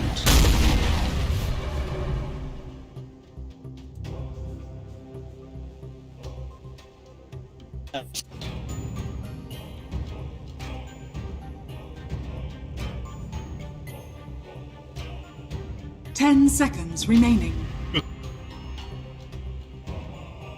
5 seconds remaining.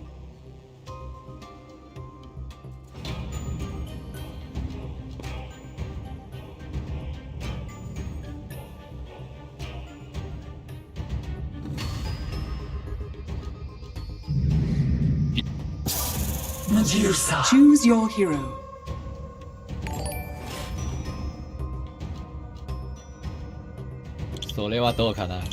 Muy bien, los chiquitos. Watch out, watch out, watch out!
I'm just gonna buy back so we can end. I'm just gonna buy back so we can end.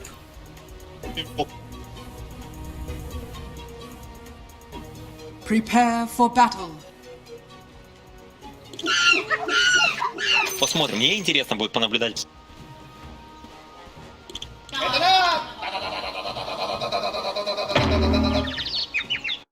Press forward and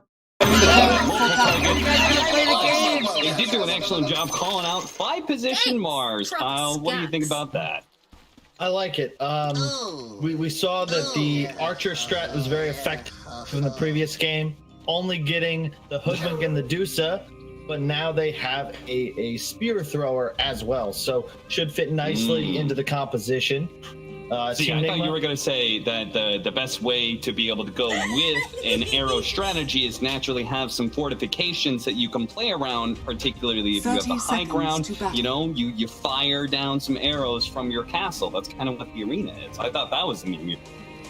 I mean, it could work too. Are you guys we'll gonna have to play the see game? the strategy, whether or not he wants to build the wall or fire from behind it. I like the Wyvern second pick, and I understand the Miracle Invoker. It's been tried and true, but it did get a little solved the previous game, and this time OG did have that early save mechanic come out, the Shadow Demon as the counteract to the initiation.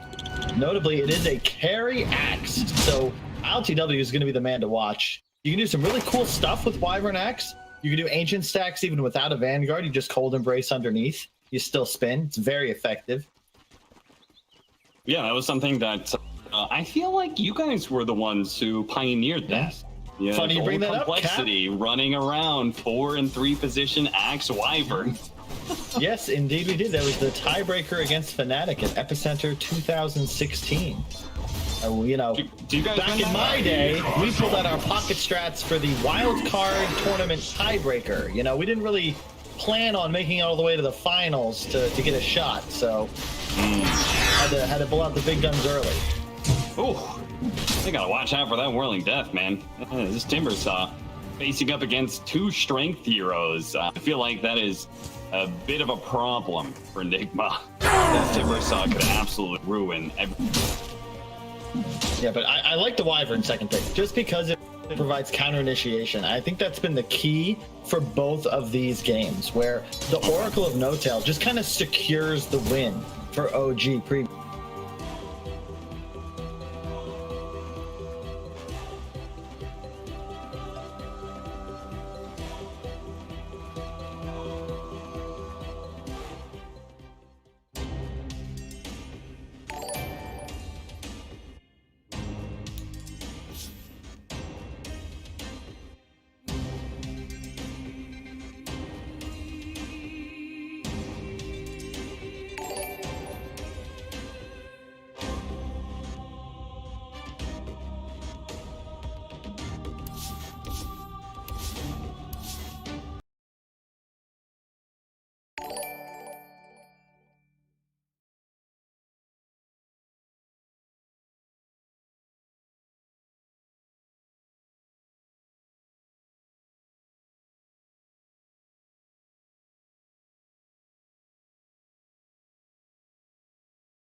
level 15, so still a while before we see that level 20 talent. Boomerang is complete for the Hoodwink, so look for that increased nuke, a little bit of status resistance removed, as well as increasing spell damage.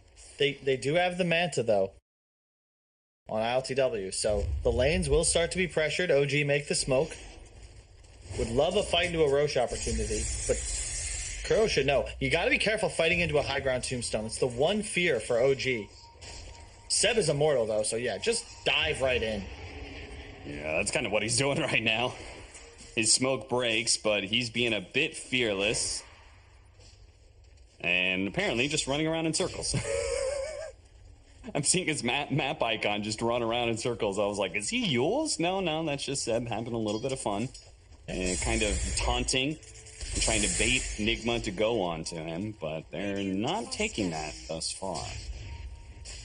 The thing, I mean, the pure damage from Axe spins post shard could be a threat. Hang on. They do manage to get initiation onto the Mars. That is a much better pickoff for NIGMA. The Kaya and the Sange completed for Seb, making him even harder to deal with, and also amplifying his spell damage, which we already had the Boomerang in there as well. He's not Seb, gonna die. I think it's actually going to turn into a legit semi-carry when it comes to the damage output with this combo. Yeah. Oh yeah, he's nuts right now, and I didn't realize. I for some reason had thought Boomerang from the Aghanims on Hoodwink was a magic damage, but yeah, spell damage. That is very significant. Does anything else do that with the exception of Veil and I guess like Bloodseeker? Not that I can immediately think of. There's always something though. Mind control has to run and hide away from Seb, who's just kind of a terror right now. 5,000 net worth lead for OG as they go for a 3-man smoke up behind Seb and his aggressive posturing. They have the Aghanim Scepter done on the Medusa. This is why they're either going to find a pickoff and do Roshan, and if the pickoff doesn't present itself, they're going to try for Roshan by itself. But NIGMA are wise to this maneuver. A 4-man smoke from them. Going to go around Seb's Timbersaw. ILTW with the smoke breaking. Doesn't immediately jump forward. Kent jumps now, but he doesn't catch anything. Darina going out, but a beautiful burrow strike in from Mind Control delays so much. Miracle, the bushwhack catching Miracle, but he's still going to be okay. Jumps on Asaxa, not going to be good enough. The Tombstone being dealt with during that Stone Gaze. Still trying to go for the Shadow Demon, but Miracle has used...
Medusa just so farmed. Sumail, no Midas necessary. Incredibly ahead. 300 CS approaching 23 minutes into the game. Can't stop touching that Midas, can you? No. Well, I'm thankful Sumail did. But, we'll just move on. Seb, Kyle is just a dog with a bone, He's never going to let that one go.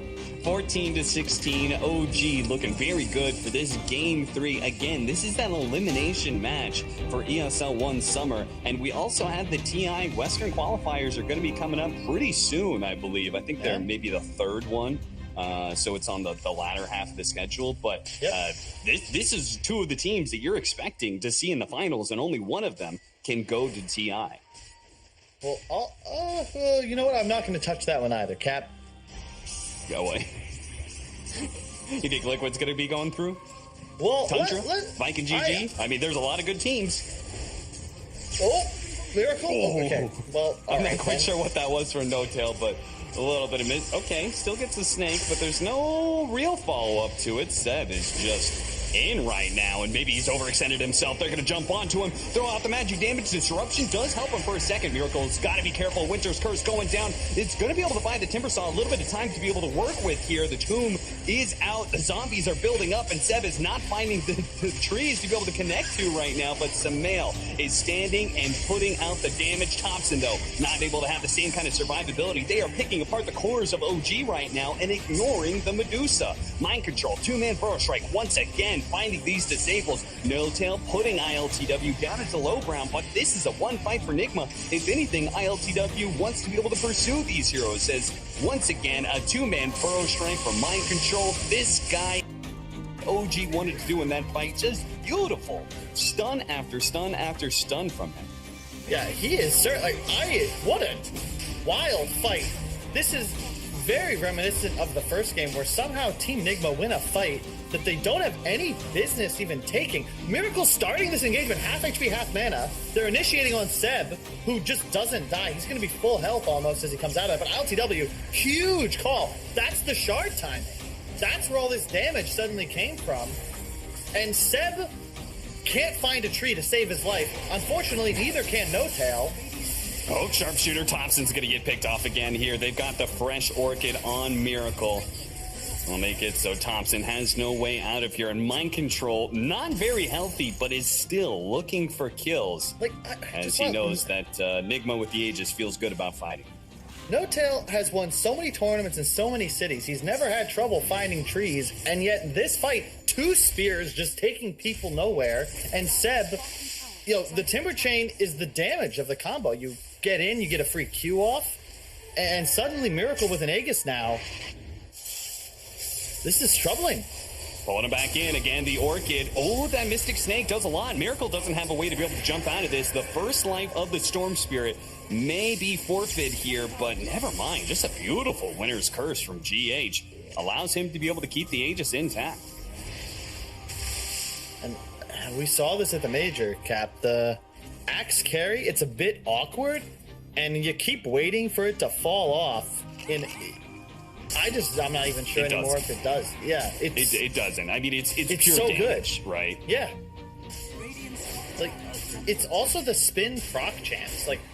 It goes up, not just when you're attacked, but also on your attacks. So suddenly you get he just soloed the Shadow Demon at the start of that last fight. And if he can continue to find Saksa, OG are in trouble. They don't really have any save outside of it.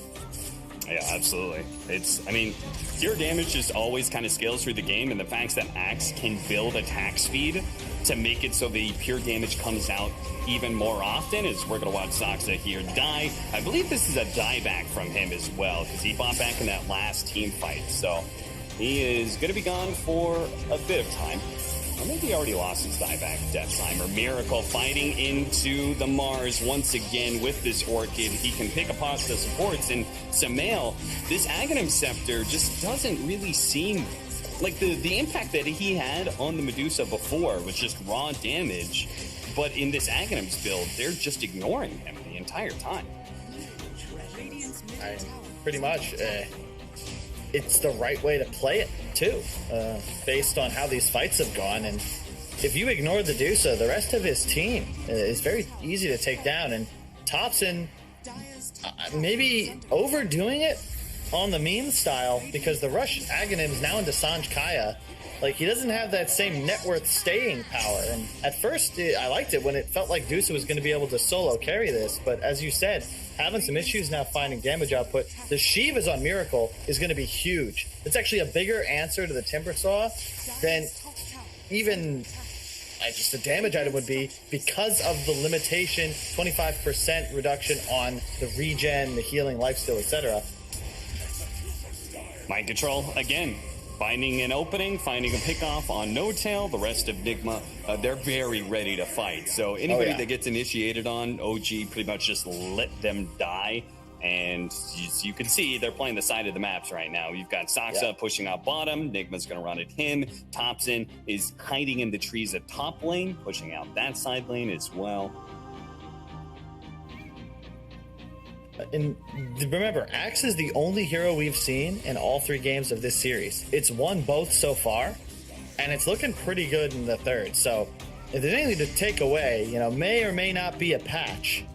But those of you, and we're probably looking at a lot of the Dota community tuning into this match, this Axe has looked fantastic, both at the major and in the hands of whoever's playing it in this series. And I'll be honest, not many heroes have looked good when EU teams play them. I'll just come out and say it.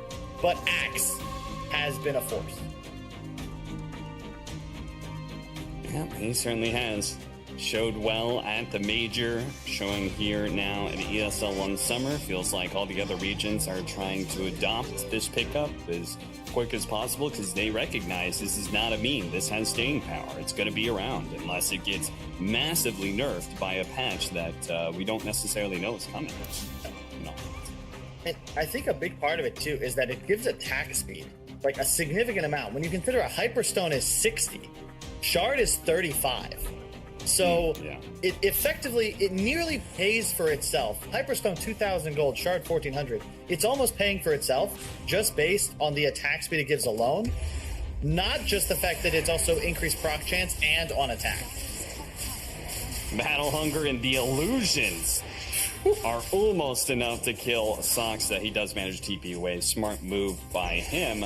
And it does buy OG a little bit more time to be able to get that Scotty, which he does not have because his courier died earlier. They're currently waiting on the ultimate orb. Miracle is actually going to go on a Seb here with the Orchid and the Burrow Strike. May not be enough damage, though. The Spear catching him, and Miracle does get caught by the Mystic Snake. Still alive, though. The Winter's Curse resetting the team fight. They're going to get the Tombstone out. And now comes the turn. Now comes the Burrow Strike, and they are chopping down OG members one by one, and none of them have buyback. That was insane. The Undying, an unspoken hero, the spell, or rather damage amplification, just deleting heroes with the assistance of his squad. Yeah, seriously. What a curse, though. Getting these great Winter's Curses every single time, allowing his whole team to be able to set up. Plus, he has the Shard, so you saw that Splinter Blast go off. That's because he comes off of the Cold Embrace that he threw down, and we're going to see that a number of times here as they start sieging the high ground with an Axe on front, a Cold Embrace behind him, and OG with no answers to either. Long range zip. The Aegis has expired, but it's just enough mana for him to be able to catch Thompson in the act of split pushing. I mean, all I'm going to say about this one so far is GH God. Miracle also a hell of a performance on Storm. Consider almost all of his deaths were in the initial 10-15 minutes. He's been nearly perfect since then. And even his deaths, he was helping his team win fights. ILTW going to be able to save his support here. Never mind, the Spear goes down. Mind Control is able to at least land a Burrow Strike, and GH will survive. Cold embracing himself. Everybody from NIGMA playing around each other, making sure there are no free picks available to OG at any time.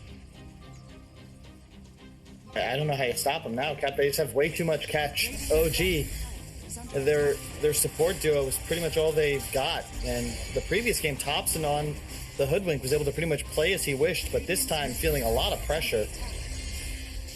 Not safe in the trees. As a core, it is, I think, rather easily countered by a handful of heroes, and heroes like Spirit Breaker, or in this case Storm Spirit, who were able to just kind of hunt him down constantly. He's not able to play that back line the way they want to. It makes it look like an entirely different hero to Game 2 that we watched. And we heard from teams at the Major, Medusa is a dead hero, but, you know, we do have some trouble reading or getting the messages over here in Western Europe. And we saw yesterday 2 games of Medusa, 2 losses. Today, Sumail loses on Dusa, wins on Drow. Not much time to bring this one back. Shiva's Juice once again. spear goes out, but Miracle managed to dodge it and goes straight for Saksa. Thankfully, the Eon Disc will manage to keep him alive, but another Winner's Curse going out. Disruption actually being able to save Thompson for a bit. When he comes back, though, he's just going to go straight into a two-man Burrow Strike. Again, Thompson falls to start the team fight, but Zeb does get out some seriously good damage as Kuro is about to fall here. Another missed Timber Chain, though, as Miracle has cleaned up the back line, finishing off Saksa. Now he goes for the pull back, and look at this ILTW axe go. BKB and just runs at Heroes, finishes off Seb with a Culling Blade. Next up is going to be No Tail, slowed down by the Shivas. Miracle's got that one. Seb comes back with a buyback, trying to save Sumail here, but he doesn't have any disables. A beautiful Mystic Snake, though. Cold Embrace going out, saving Miracle for a time, but the other two are dangerously low. Miracle needs to be able to jump away right now. Does manage to kill the Mars first before he zips away, but right into the hands of Seb, who now looks to be able to run down Kuro. NIGMA. They had this team fight won, but they underestimated OG as they turn around on the high ground and finish the fight. Yeah, an absorption buyback from No Tail.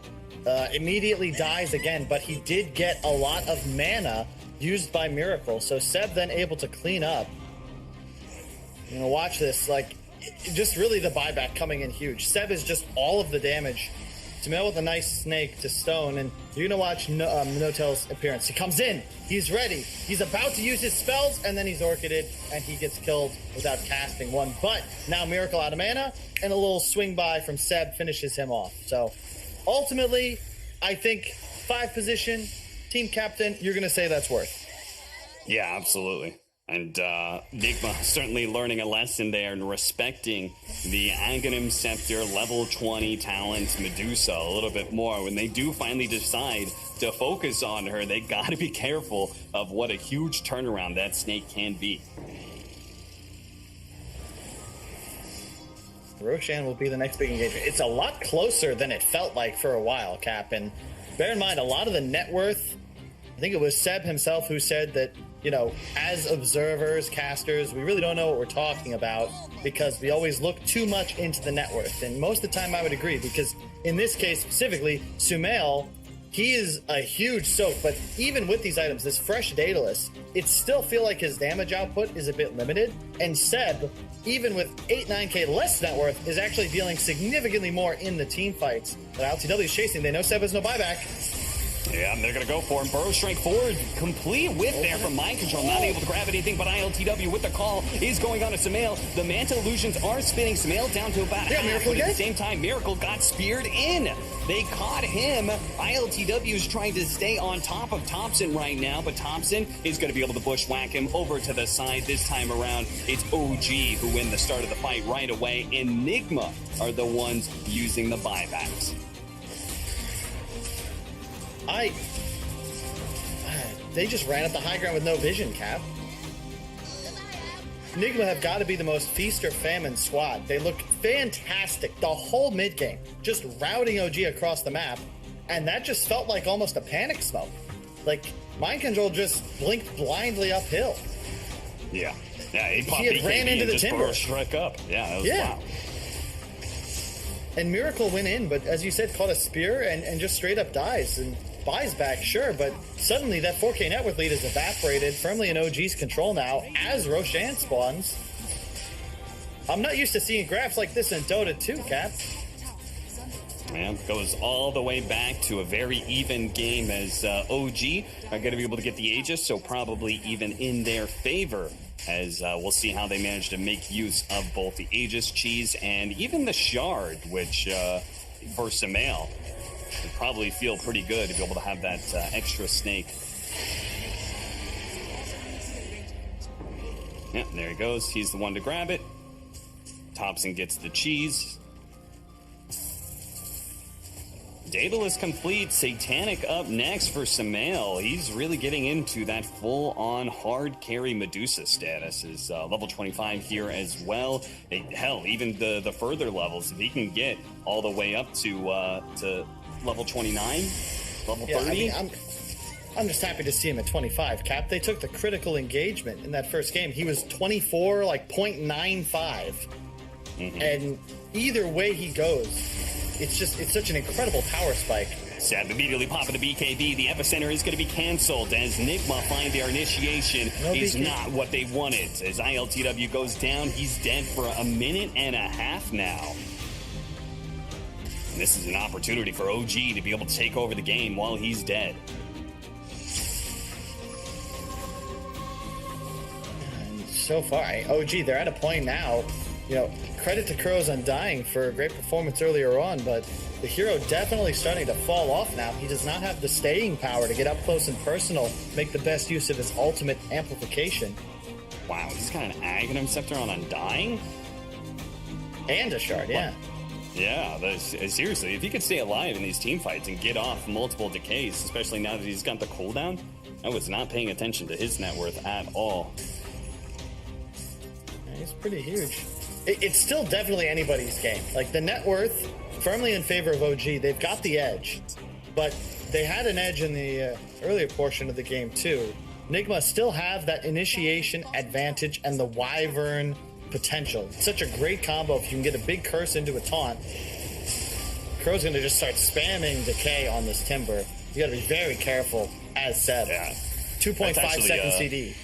That's a really good high ground defense ability right there, and sure enough, it is enough to force OG back as 10 more seconds left on ILTW. They do also now have an Aghanim Scepter for the Storm Spirit, so look for that big zip and that big AoE control. A heart on the Timbersaw. Seb continuing to play kamikaze with his sheer tankiness. Miracle has no BKB though. They're going to go for him. They're going to go for the Timbersaw. They're actually going to try and burst him down. They just might be able to do. He's already down to half health. No Tail is going to be caught as well, dodging away from the Bushwhack. Yule Scepter going up, but No Tail almost falling. Disruption actually bails him out for a second there. No Tail is not dead just yet. Winter's Curse pulling him in onto Thompson. Thompson, though, they want to be able to go for Miracle. Miracle slowed down. He is out of mana. He's dead. Gone for 2 minutes. He just ran out of mana like that, and the rest of NIGMA are going to be relatively easy to run down. Anybody who's still here, GH blinking away into the trees, he's desperately trying to cut a creep wave, which he does with both a Splinter Blast as well as the Cold Embrace, but unfortunately for him, another one is on its way. They're going to have to find a way to stall this game out for another minute and a half. Look, the Axe Eluder. Oh no, it's going to fade. It's going to fade. I thought they were going to be able to cut one more. This wave, this is it. And they know for a fact there's no Miracle. He died once again hunting No Tail, Cap. Yep. Great saves. OG, they don't save their captain, but they keep him alive long enough to utilize Miracle's entire mana pool, and he's just dead. They killed the creep wave. Backdoor protection should be coming up relatively soon, but the next creep wave is on its way. Nobody's there to be able to intercept. One lane of barracks gone.